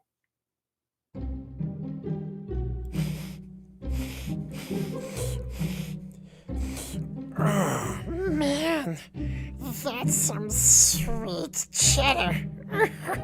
Guys. Yeah. Mark, thank you. Genuinely from the bottom of my heart. Holy cow. I don't even know what to say. That's extraordinary. 50 Culture Casino gift memberships. You guys always touch me when you do that. That is, oh man. Wow. That's like, man, that's half a half a daily goal right there, all in one. Thank you, my friend. Wow. Anyway, it's just this is where we're at, with Snow White and all these things losing so much money. Snow White made $207 million worldwide. Let's call it 208. 87.2 million came back to Disney from the domestic box office. Well, how many hundreds of millions do you think it lost? 3? I'm going to go with 3. 300 million. Probably one of the worst failures of all time. The Marvels, similar. So when you view all that together, and these are all recent failures, as Marvin writes here, it's a very troubled time for Disney. I count only one win this year for the Disney company in the box office, Lilo and Stitch. And if we ever found out what that cost, well, maybe it might not be the winner that we thought it was. Hard to say. Once again, thank you, Mark Nichols, for that. Walter Tomaszewski dropped a $2 Culture Casino cash super duper chat saying, CC, do Disney use flops as tax write-offs? Man, I don't think so. If you took a look at the $91 million that they claimed in the last quarter to be, I guess, on the area that would be the theatrical release side, they had a lot of things to try to mask how much they lost that last one. I don't think they can. This quarter is a bloodbath. I know we use that word a lot because it's kind of descriptive, but it's very appropriate when it comes to a lot of the terrible decisions Disney makes with money. And look, when I talk about the money side of things, I do it from a business side of the equation. I'm talking about this. This only makes sense to do things this way if you are working strictly from a spreadsheet. So when I was talking earlier in the day about the Tron attraction at Disney World, first of all, they just said to heck with sightlines. And now they're going to say to heck with sightlines and aesthetics, because that thing's getting a paint job. It's going to be red. How's that going to hide? You going to see that? Can't paint that go away green. Anyway, they wrote that off over 6 years. 6 years, not 6 quarters. They're trying to limit capital expenditures. That's all that attraction was, Cap X the ride.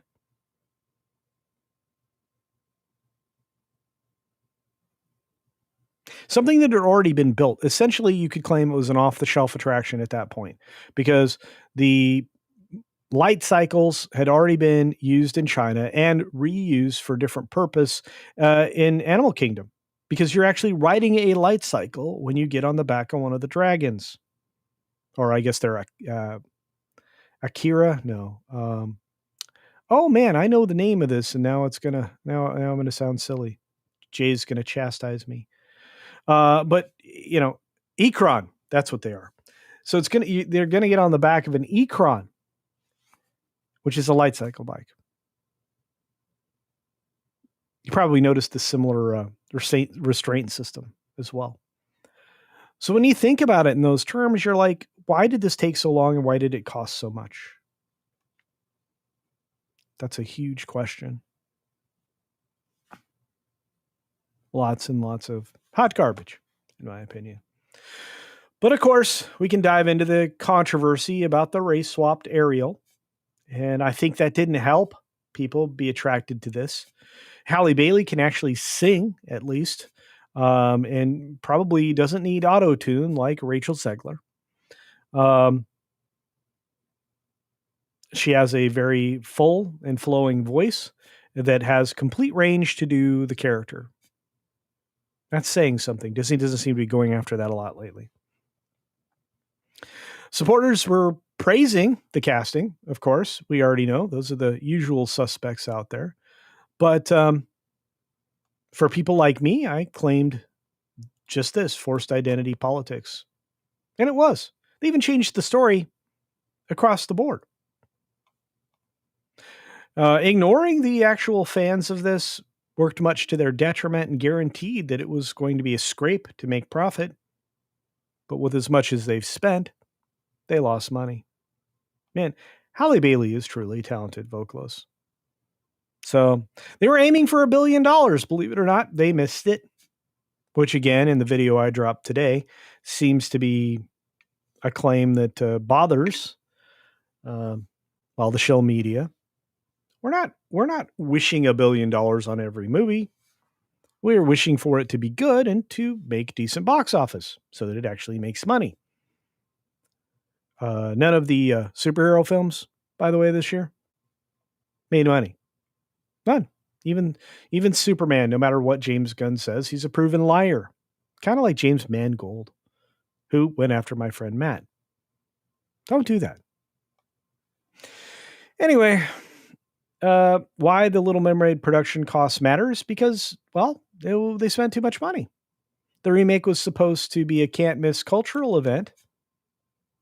By the way, Disney they can't do what they used to do. They can't keep churning out lightning in a bottle, which they thought this was. They're making a new bottle. No, they weren't. Weatherman for $2 says, the main problem for the new Little Mermaid, it is remake, 1 strike, strike 2, race swap, and strike 3, having Awkwafina in a singing role. Well, that's true, or any role. I mean, look at what happened to Shang-Chi. Awkwafina's been bad in everything I've ever seen her in, and let me tell you, that's a lot, because I actually saw Ocean's 8. I went and saw that before I was even a critic here on YouTube. So there's that.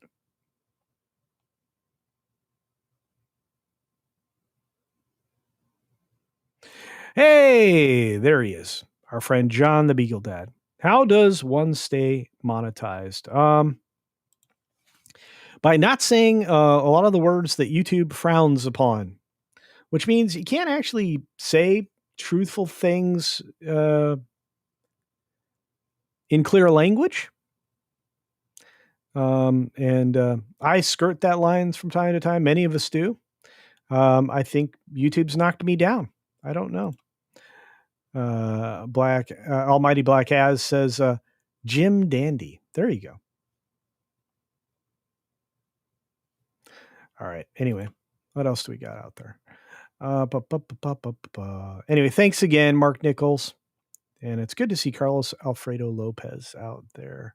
Tom's out there. Look at you, and all saying thank you to the man himself. So the good question, this is always a good question. So where's the sausage made? Well, oftentimes it's made in the boardroom. It's made in a room full of decision makers. In films, it comes down to a committee of people who are all about trying to hit all the messaging and still salvage some kind of story. Because when they remove the messaging, which again was a lot of garbage in Elio, you end up with Elio. When you strip things out, that are messaging and the story can't survive, you have a terrible movie. And if Disney did a taste test that way, I think they'd be better off. Because the sausage is made in a bunch of rooms with now, in this day and age. It's made in a bunch of rooms with a committee full of people who don't understand culture, storytelling, tradition. It's people don't realize that without the hero's journey, which also has a call to action, an inspiration to inspire not only the hero but the audience to continue forward through the story. You don't really go anywhere. And oftentimes, when you pay attention to everything else, but what you're trying to, in this case, remake, in the case of Little Mermaid, you lose sight of what this was all about. And then you don't have a can't miss cultural event, as Marvin says here in the story. You have something everybody can easily ignore. And I'm going to tell you, when you remake something after something was so incredibly successful and is deemed a classic, if you remake it badly, you've tarnished the original in a way that maybe you can't sell easily again. Maybe there's less interest in it. Imagine if you do that multiple times. You have Star Wars, right? I don't think Indiana Jones is going to come back in good shape anytime soon. In fact, I think basically Lucasfilm destroyed everything that they had. And now they're going to give you messaging 24/7. Would I be surprised if we got another lesbian space witch adventure, or one at least inserted into another storyline from Lucas? No. Not while Kathleen Kennedy and her story group is there, which is made up of a lot of hateful people who are politically aligned and motivated as activists to tear apart the legacy that was basically everything that was made by Lucasfilm. I'm surprised they haven't reached back into the catalog. And again, I'm not certain that American Graffiti would have been something that was acquired by Disney, but perhaps. What if they did that? Could you imagine how much damage they could do to an American classic like that? I don't want to imagine it, but it could happen. What a disaster. What a disaster. Maybe John Carter is the biggest flop. It was pretty big. It didn't have to be. And again, that came down to Disney's focus. Disney lost focus because they acquired other things. John Carter could have been massive. The original Edgar Rice Burroughs series is probably one of my favorite reads, in addition to being probably some of the best science fiction you've ever seen. And most people don't even realize that ERB is the guy that also did Tarzan.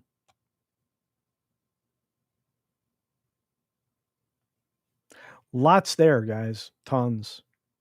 ERB was a prolific and high quality writer for somebody who did pulp. And there's that. Hey, Carlos. Good to see you, buddy. Jason Webster says, the best criticism of Snow White still remains, if I saw this movie on a plane, I'd still walk out. Yeah. Yeah. It might be hard. You may take a lot of people with you. It's a terrible movie. And I've seen it. This is the problem.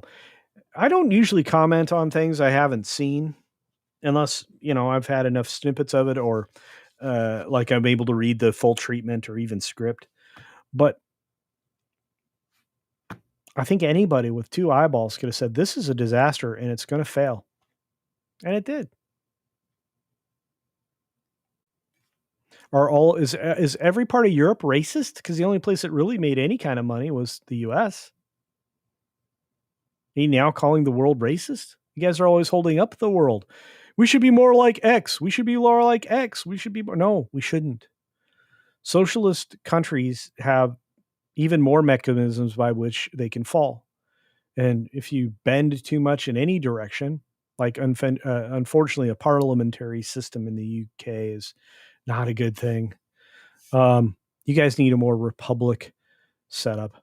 Maybe you can vote in that if you ever get a chance to replace the people that are there. But I think you may have to have a civil conflict at some point. And it looks like it's possible at this point.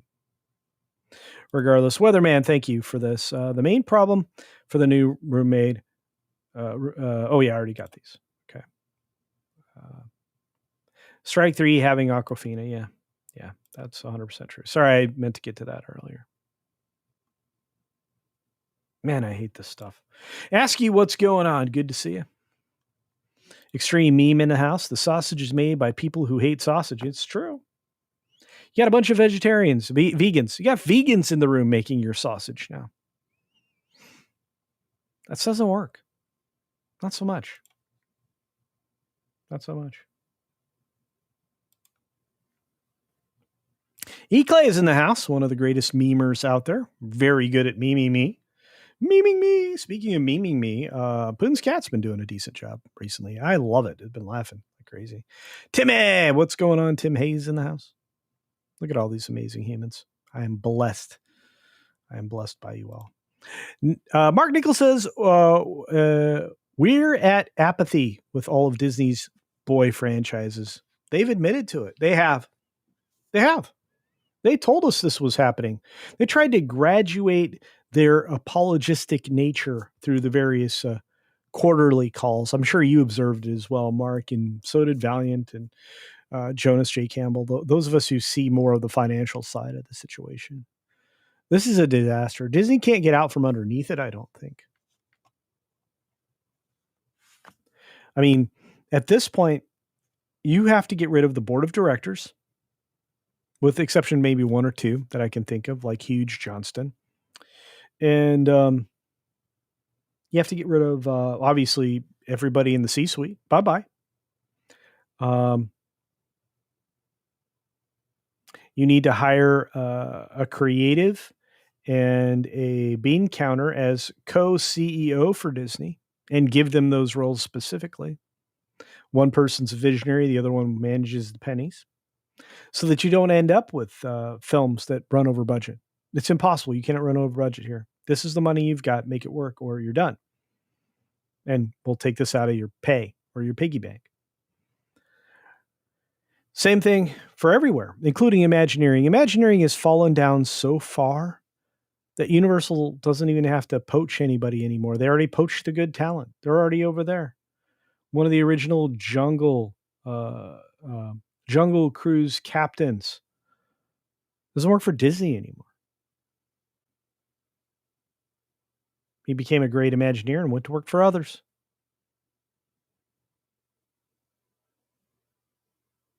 It's crazy. And as Weatherman says, the opposite of love is indifference. So, Mark, you and Weatherman are on the same page, and you're right. You still love Disney. You don't understand. Disney has been part of my family since before I was born for a lot of various reasons. Someday I'll get into. I say that every time, but I will eventually. But it actually hurt for a long time. You feel actually personally attacked. There aren't a lot of brands that inspire that kind of interest, love, loyalty. You know? In Disney's, it had for a long time earned a bunch of deference, right? For their shortcomings on certain things. One of those things being, I think, Light Magic, one of the worst night parades I'd ever seen in my life. And I was there for the premiere. I was there for what was supposedly the last Main Street Electrical Parade 3 times. By the way, when they tell you it's glowing away forever, it's a lie.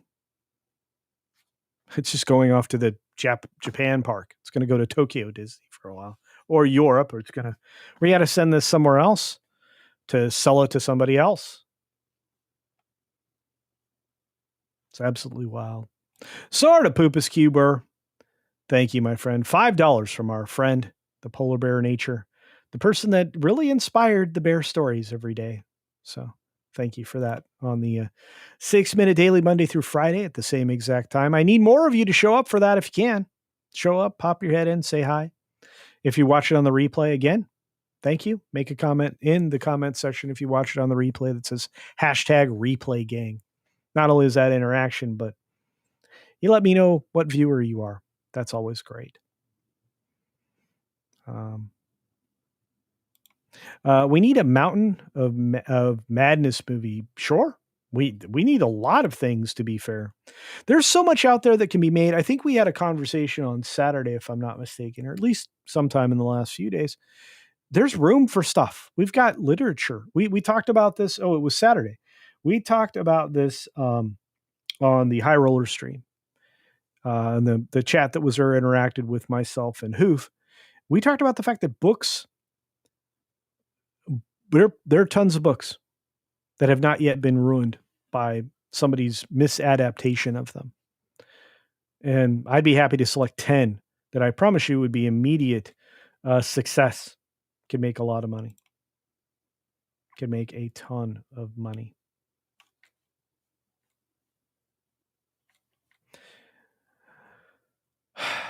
Disney sucks. Hey, Brian and Cindy. Oh, don't give them any ideas, culture. I try not to. I try.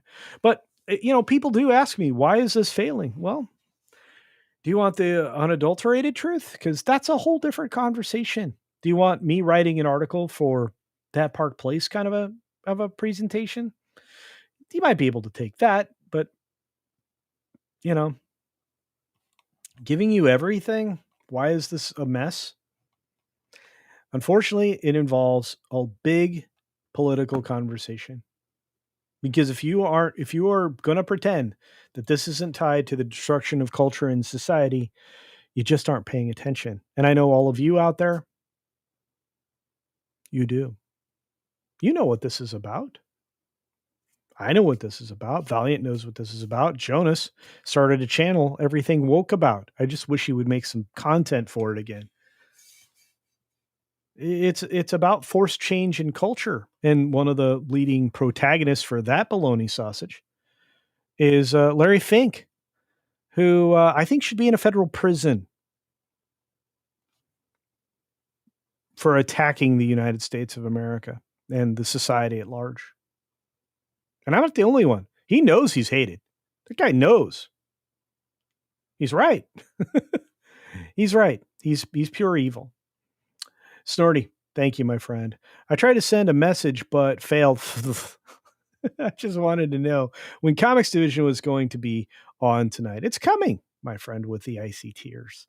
Let's see. I don't even know if he put the show up yet. But we're about 4 hours away, just a little over 4 hours away. 4 hours away.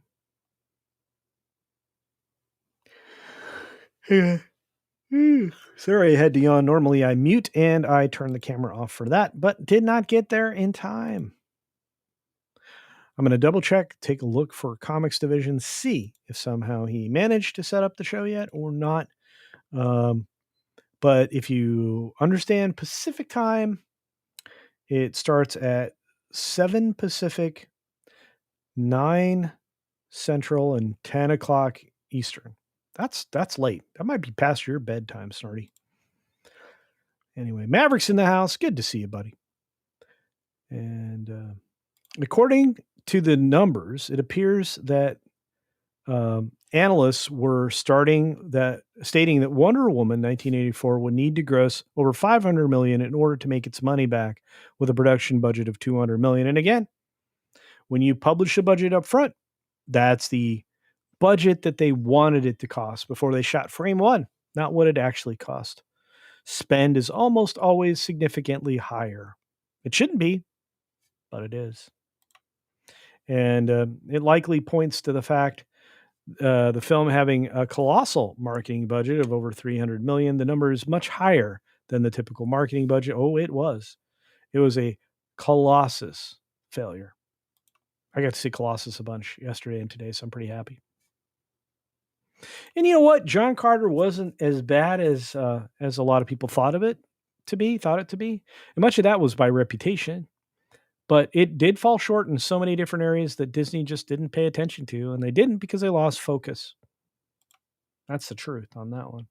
Vale says 5 Culture Casino cash to the man with the darkest blue shirt on Al Gore's amazing internet. Somebody watched the show. I got ragged on. Everybody's like, this is a black shirt. This is dark navy blue. This is a navy blue shirt. As sure as I'm sitting here, I can go get a black shirt. Probably won't look much different. But thank you for that, and thank you for watching us. Wherever we are, we appreciate all of us that are in this sphere. Again, if Comics Division isn't your cup of tea, because again, we get a little loud. Some people use a little language, and so we certainly have a lot to talk about. I think our friend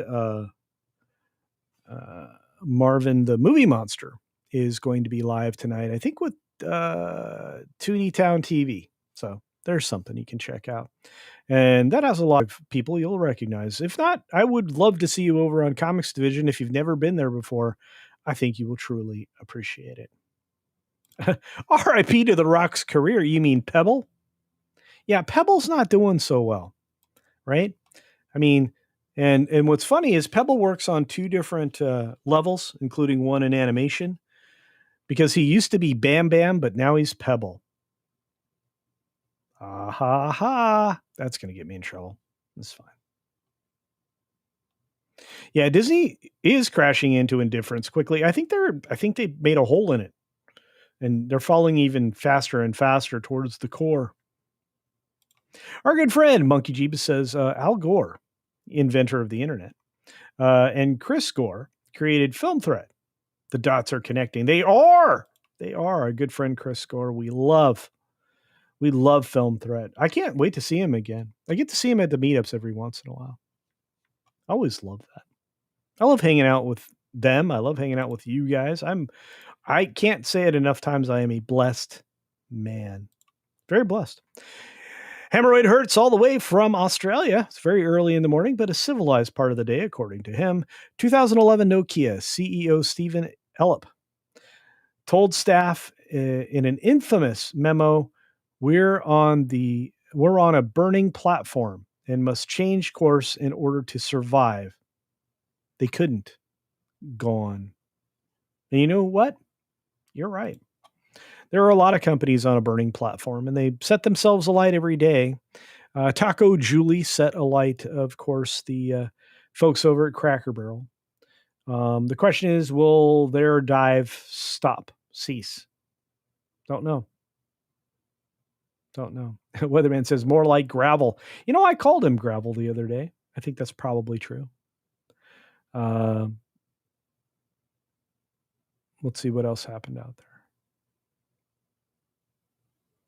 Wait, what's happening? I'm going to make sure this isn't bad. Hey, the Peter Venkman fan side is here. It's great to see you, dear. I hope you're doing well. Born in Boston. Hello. Look at all these people rolling in. You know what? I feel like it may have started this a tad early. I should have waited just a little bit longer to get going. At this point, the show is yours. Because you're going to lead it, because those are the main stories I wanted to cover. Box office is a disaster was 2 of them, including the fact that 25% difference is insane in ticket sales. Do you realize that? I couldn't believe how much tickets had gone up in prices. It's insane. Absolutely nuts. Blame talks. Okay. I will.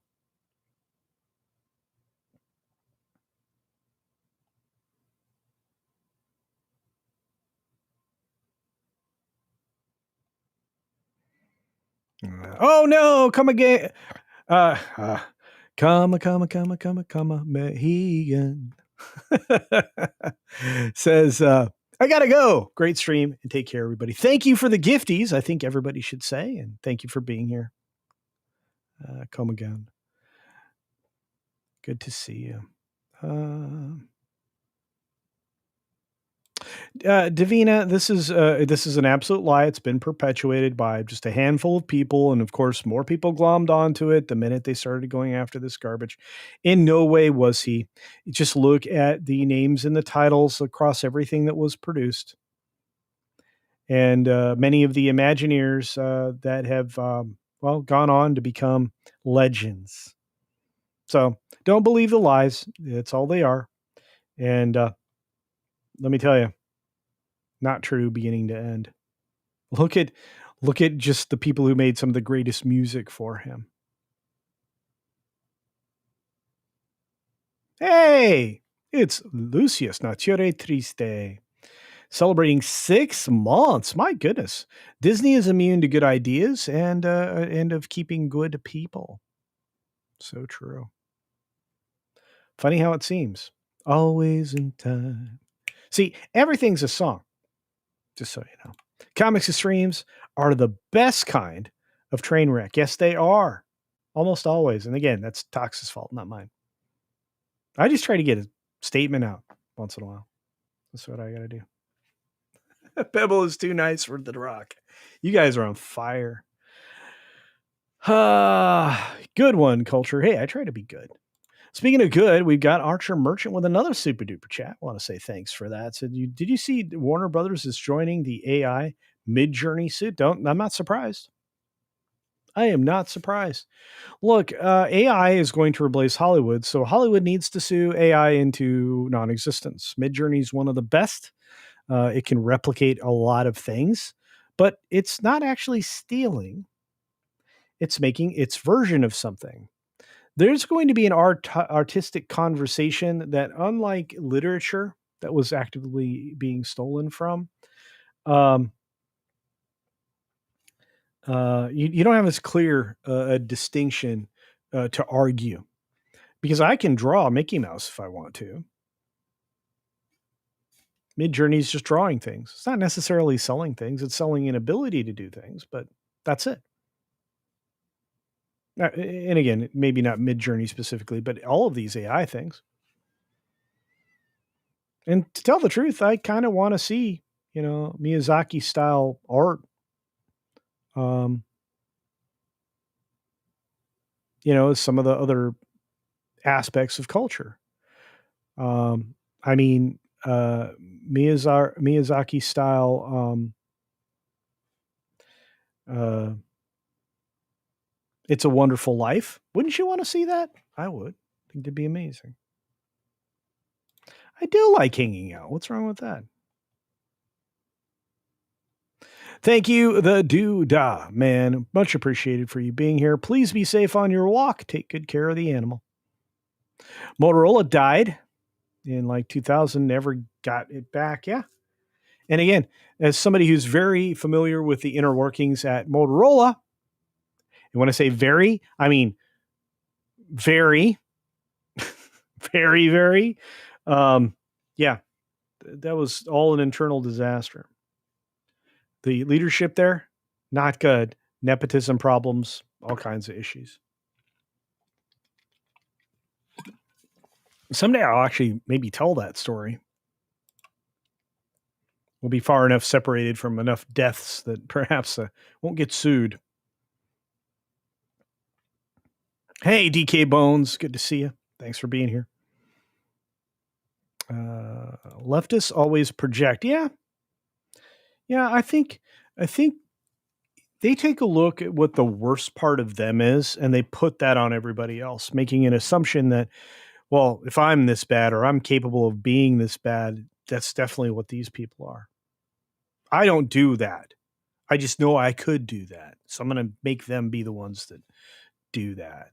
I'm going to cast that evil on you. Doesn't work that way. It's like water off a duck's back, but whatever. Whatever. Alex Piles in the house. Hello, hello. Walt was a fervent anti-communist. That's true. Maybe that's what they mean by anti-Semitic. That was perfectly conflated with anti-Semitism. Well, there you go. Yeah. Again, knowing the Disney history, family history as I do, no, not a deal. Culture needs an energy drink. I don't know about that. I just need to keep drinking water. Water is the juice of life. That didn't sound good. That could be clipped. I don't know. That's not good. What is good is when I hit the thumbs up button on all the super duper chats and contributions and I land a heart emoji on each of them and say thank you to those that actually pay for me to keep doing this. Because it's starting to be expensive. CC needs more than coffee. I don't know about that. I got one more show to go. Okay, let's see. This is 4. Okay, this is the 4th one of the day. I got one more to go. I'm good. I need to set up the 6-minute daily for tomorrow, to be fair. And Hosea, what's up?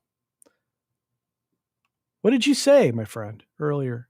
You came back with us. Oh, are you and Mr. H still doing shows together? Well, right now we're still on hiatus, my friend. The plan is, I think, to come back. I just know that he's been very, very busy. He's got lots of stuff going on. Plus, he's in the UK. And if you've not noticed, they've been dealing with a lot of silliness in their country that they need to overcome. We mentioned it earlier in the stream. So there's that. But I can't wait to get back to it. I love doing that show. I love hanging out with Mr. H. He's a good guy. We're friends. So there's that. Water gives me wings, says Randy Thoto, and he's correct. On that note, unless you guys have something else you want to chat at me, we're going to have to consider shutting it down. Weatherman sends a buck. A rumbling Grant, rumbling rant. If they shut down AI art, then they open the laws to anyone copying other people's art or characters. Indeed. By the way, what's interesting about all of that is I already have multiple AIs ready to go. I can do my own AI. Anybody can. You can run it on. I've got one running on my my work laptop, so I don't need them. Tony Piacente, better late than never. Good to see you, my friend. The UK has fallen, says Mark Nichols. Man, I hope that's not true. I hope each and every day they fight their way back. I would stand shoulder to shoulder with my friends in the UK.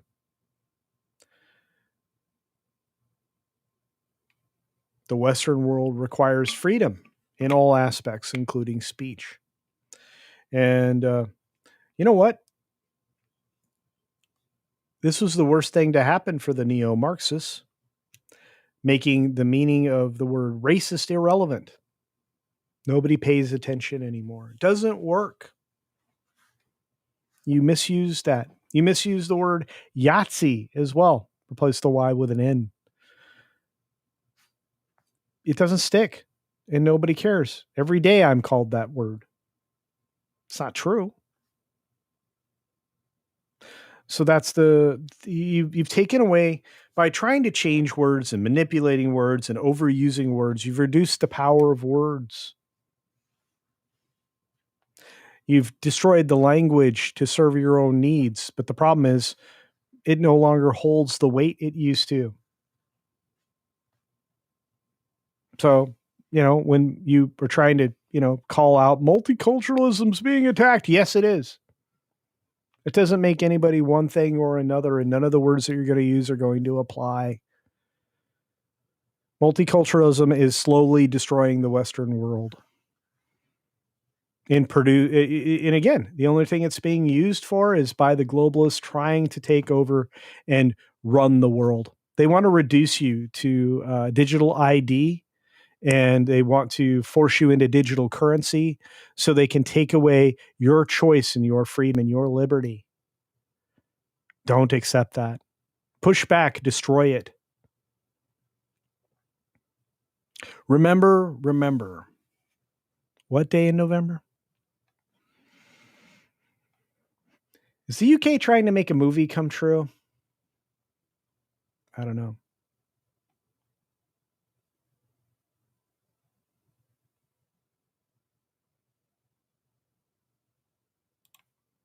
Tony Piacente drops a $5 Culture Casino chat to say, I just watched the TTP Villains Land video. I think it will be based on the C-Suite in Burbank. You know what? Probably.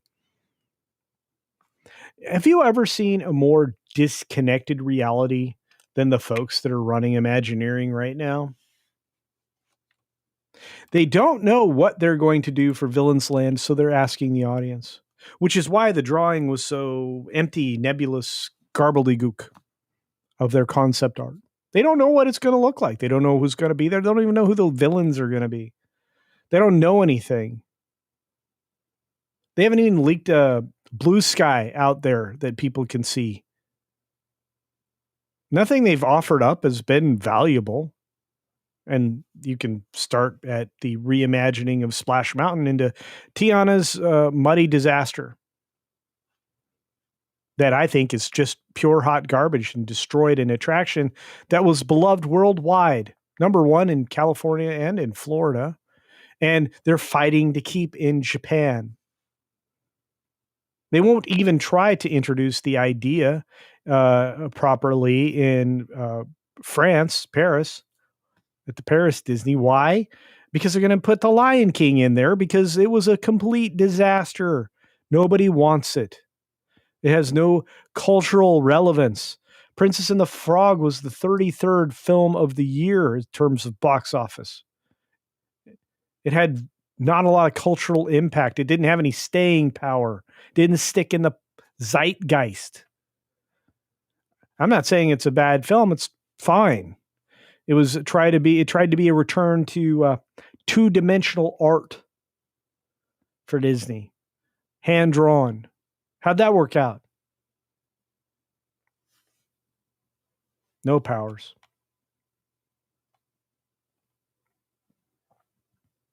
Sorry, little factoid there. Bunch of facts. Gonna get in trouble for that. Lasher says, we don't have to accept it. Gen Z will give them everything they want. Never seen a group of people so willing to give up their freedoms. Well, we aren't going to let them. I know this country will go down fighting.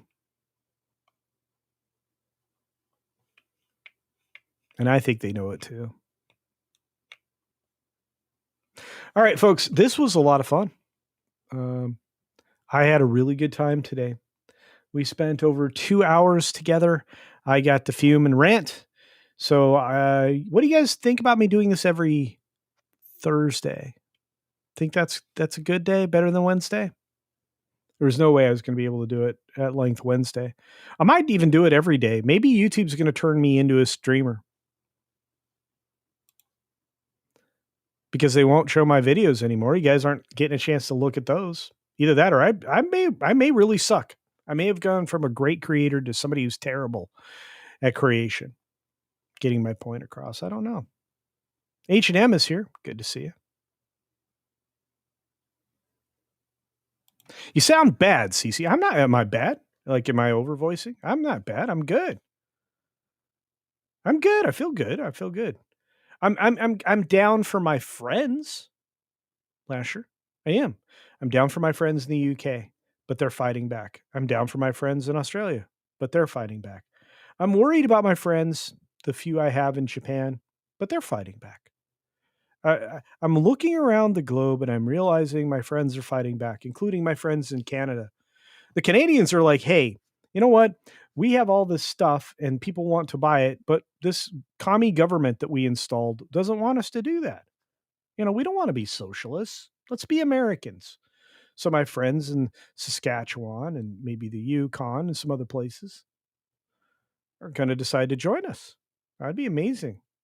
I would love Saskatchewan and Alberta and maybe a few other provinces. I'd love you guys to be states. More places to gerrymander, right? No, I'm in fine spirits, my friend, and I'm very grateful to those that are out there, like Mark Nichols and our friend here, Dean Krantz, who just gifted 5 Culture Casino memberships. It's amazing. I am so blessed with all of you. I am so blessed with all of you. I thank you. You guys, you touch me deeply. And you keep my faith running high. So every day I'm blessed, and I appreciate all of you. Eric K, 51 months, my friend, my wrench, my pal, says, "Wait, you still make videos? YouTube never tells me." And I think that may be what's going on, friends. I promise you, if you sign up for my playlist, if you just like make it one of your favorite playlists, the one that says this week's videos, I think I sent it out in a social media post just a little while ago. If you grab that playlist from the playlist, you'll get every single video every day, and oftentimes it's 2 or 3 videos a day. Plus, that doesn't include the live streams, but you guys are here for those, which I appreciate. So do check that out.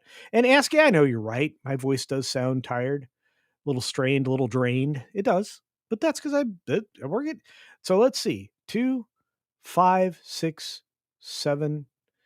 I might be going on 8 hours of streaming, maybe 7 or 8 hours of live streams. I'm about to do an hour more at least over on Comics Division's channel. I've been talking for a little while. I'm talking about some things. I have a lot to talk about. There's a lot out there. And I didn't even get to it all. So I want to say thank you again to Dean Krantz, Mark Nichols, everybody else that gifted a membership. You guys are incredible. You help so much. I think Ruby Hooves sent some memberships. Memberships are massive, guys. We got Kama going with 5 earlier as well. They really do help. And when you're a member, when you're a double dipping on the Culturian factor, it's amazing. The more comments you make, the shares that you do across the various platforms to places I don't stream, like Facebook and those locations, it means the world. It makes a difference. And sharing me with your friends, maybe they become fans. It's a big deal. Big deal. So thank you all, truly. Okay, on that note, seriously, I'm going to get out of here, because if I don't, and I thank you for it. You guys will keep me here for a long time, which is good. But I do need to rest for a little bit, because I do have another live stream to do. Tomorrow there won't be an opening day video. At least I don't think so, unless something changes. But do look out for it. And again, that playlist is for everybody. You can find that all out. So let's see what else is going on. I just want to say thank you to all the wrenches from all across the world, including the UK, like Juliet and Miss Pit Cafe, who is not here, but all of the people who do it, like Tom. Tom double dips on wrenching. Eric K is here. You guys make the difference. You make the channel go. Mark Santos, great to see you, my friend. Only at the end. And yeah. So for those of you who are unfamiliar, Comics Division is a channel that you don't want to miss. Comics is a great guy. Ian does an incredible job there. And he'll be live in 3 hours and 45 minutes or so. At 7 Pacific time, 10 o'clock Eastern time. You don't want to miss it. He's my partner in crime when it comes to the watch parties every other Tuesday. And if you're a member, don't miss those, please. We do them for you. We do them for you. And you can actually join in on the fun. The comments are wide open. It is not on a platform at all. It's on its own platform, which means you're free to say and do as you wish, except for attack other people. On that note, be sure to take care of yourself, take care of others, and until next time, see ya. For real. Oh, and enjoy the outro.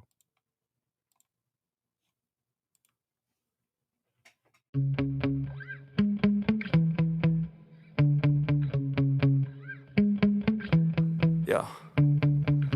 Sometimes I get so mad, there's no controlling me. My thoughts get so bad, I'm like, I might grab a bat, I don't know. My wrath, my blood boils over like, oh God, here goes. I lost all feeling from my head to my toes. You said some shit that I can't let go, so just stay tuned for the rest of the show.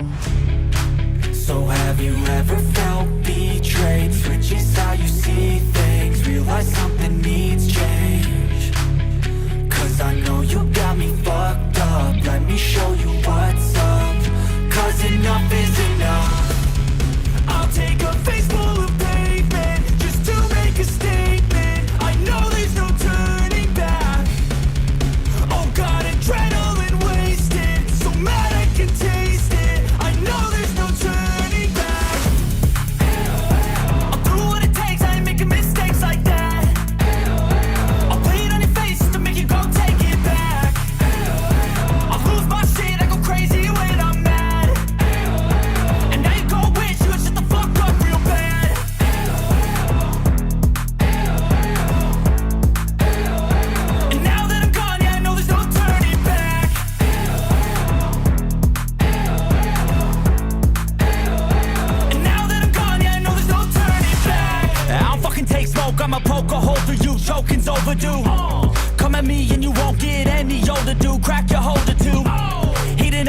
inside of me, blood so violently, thanks for trying me. Now it's finally time to see how this rivalry becomes a dynasty.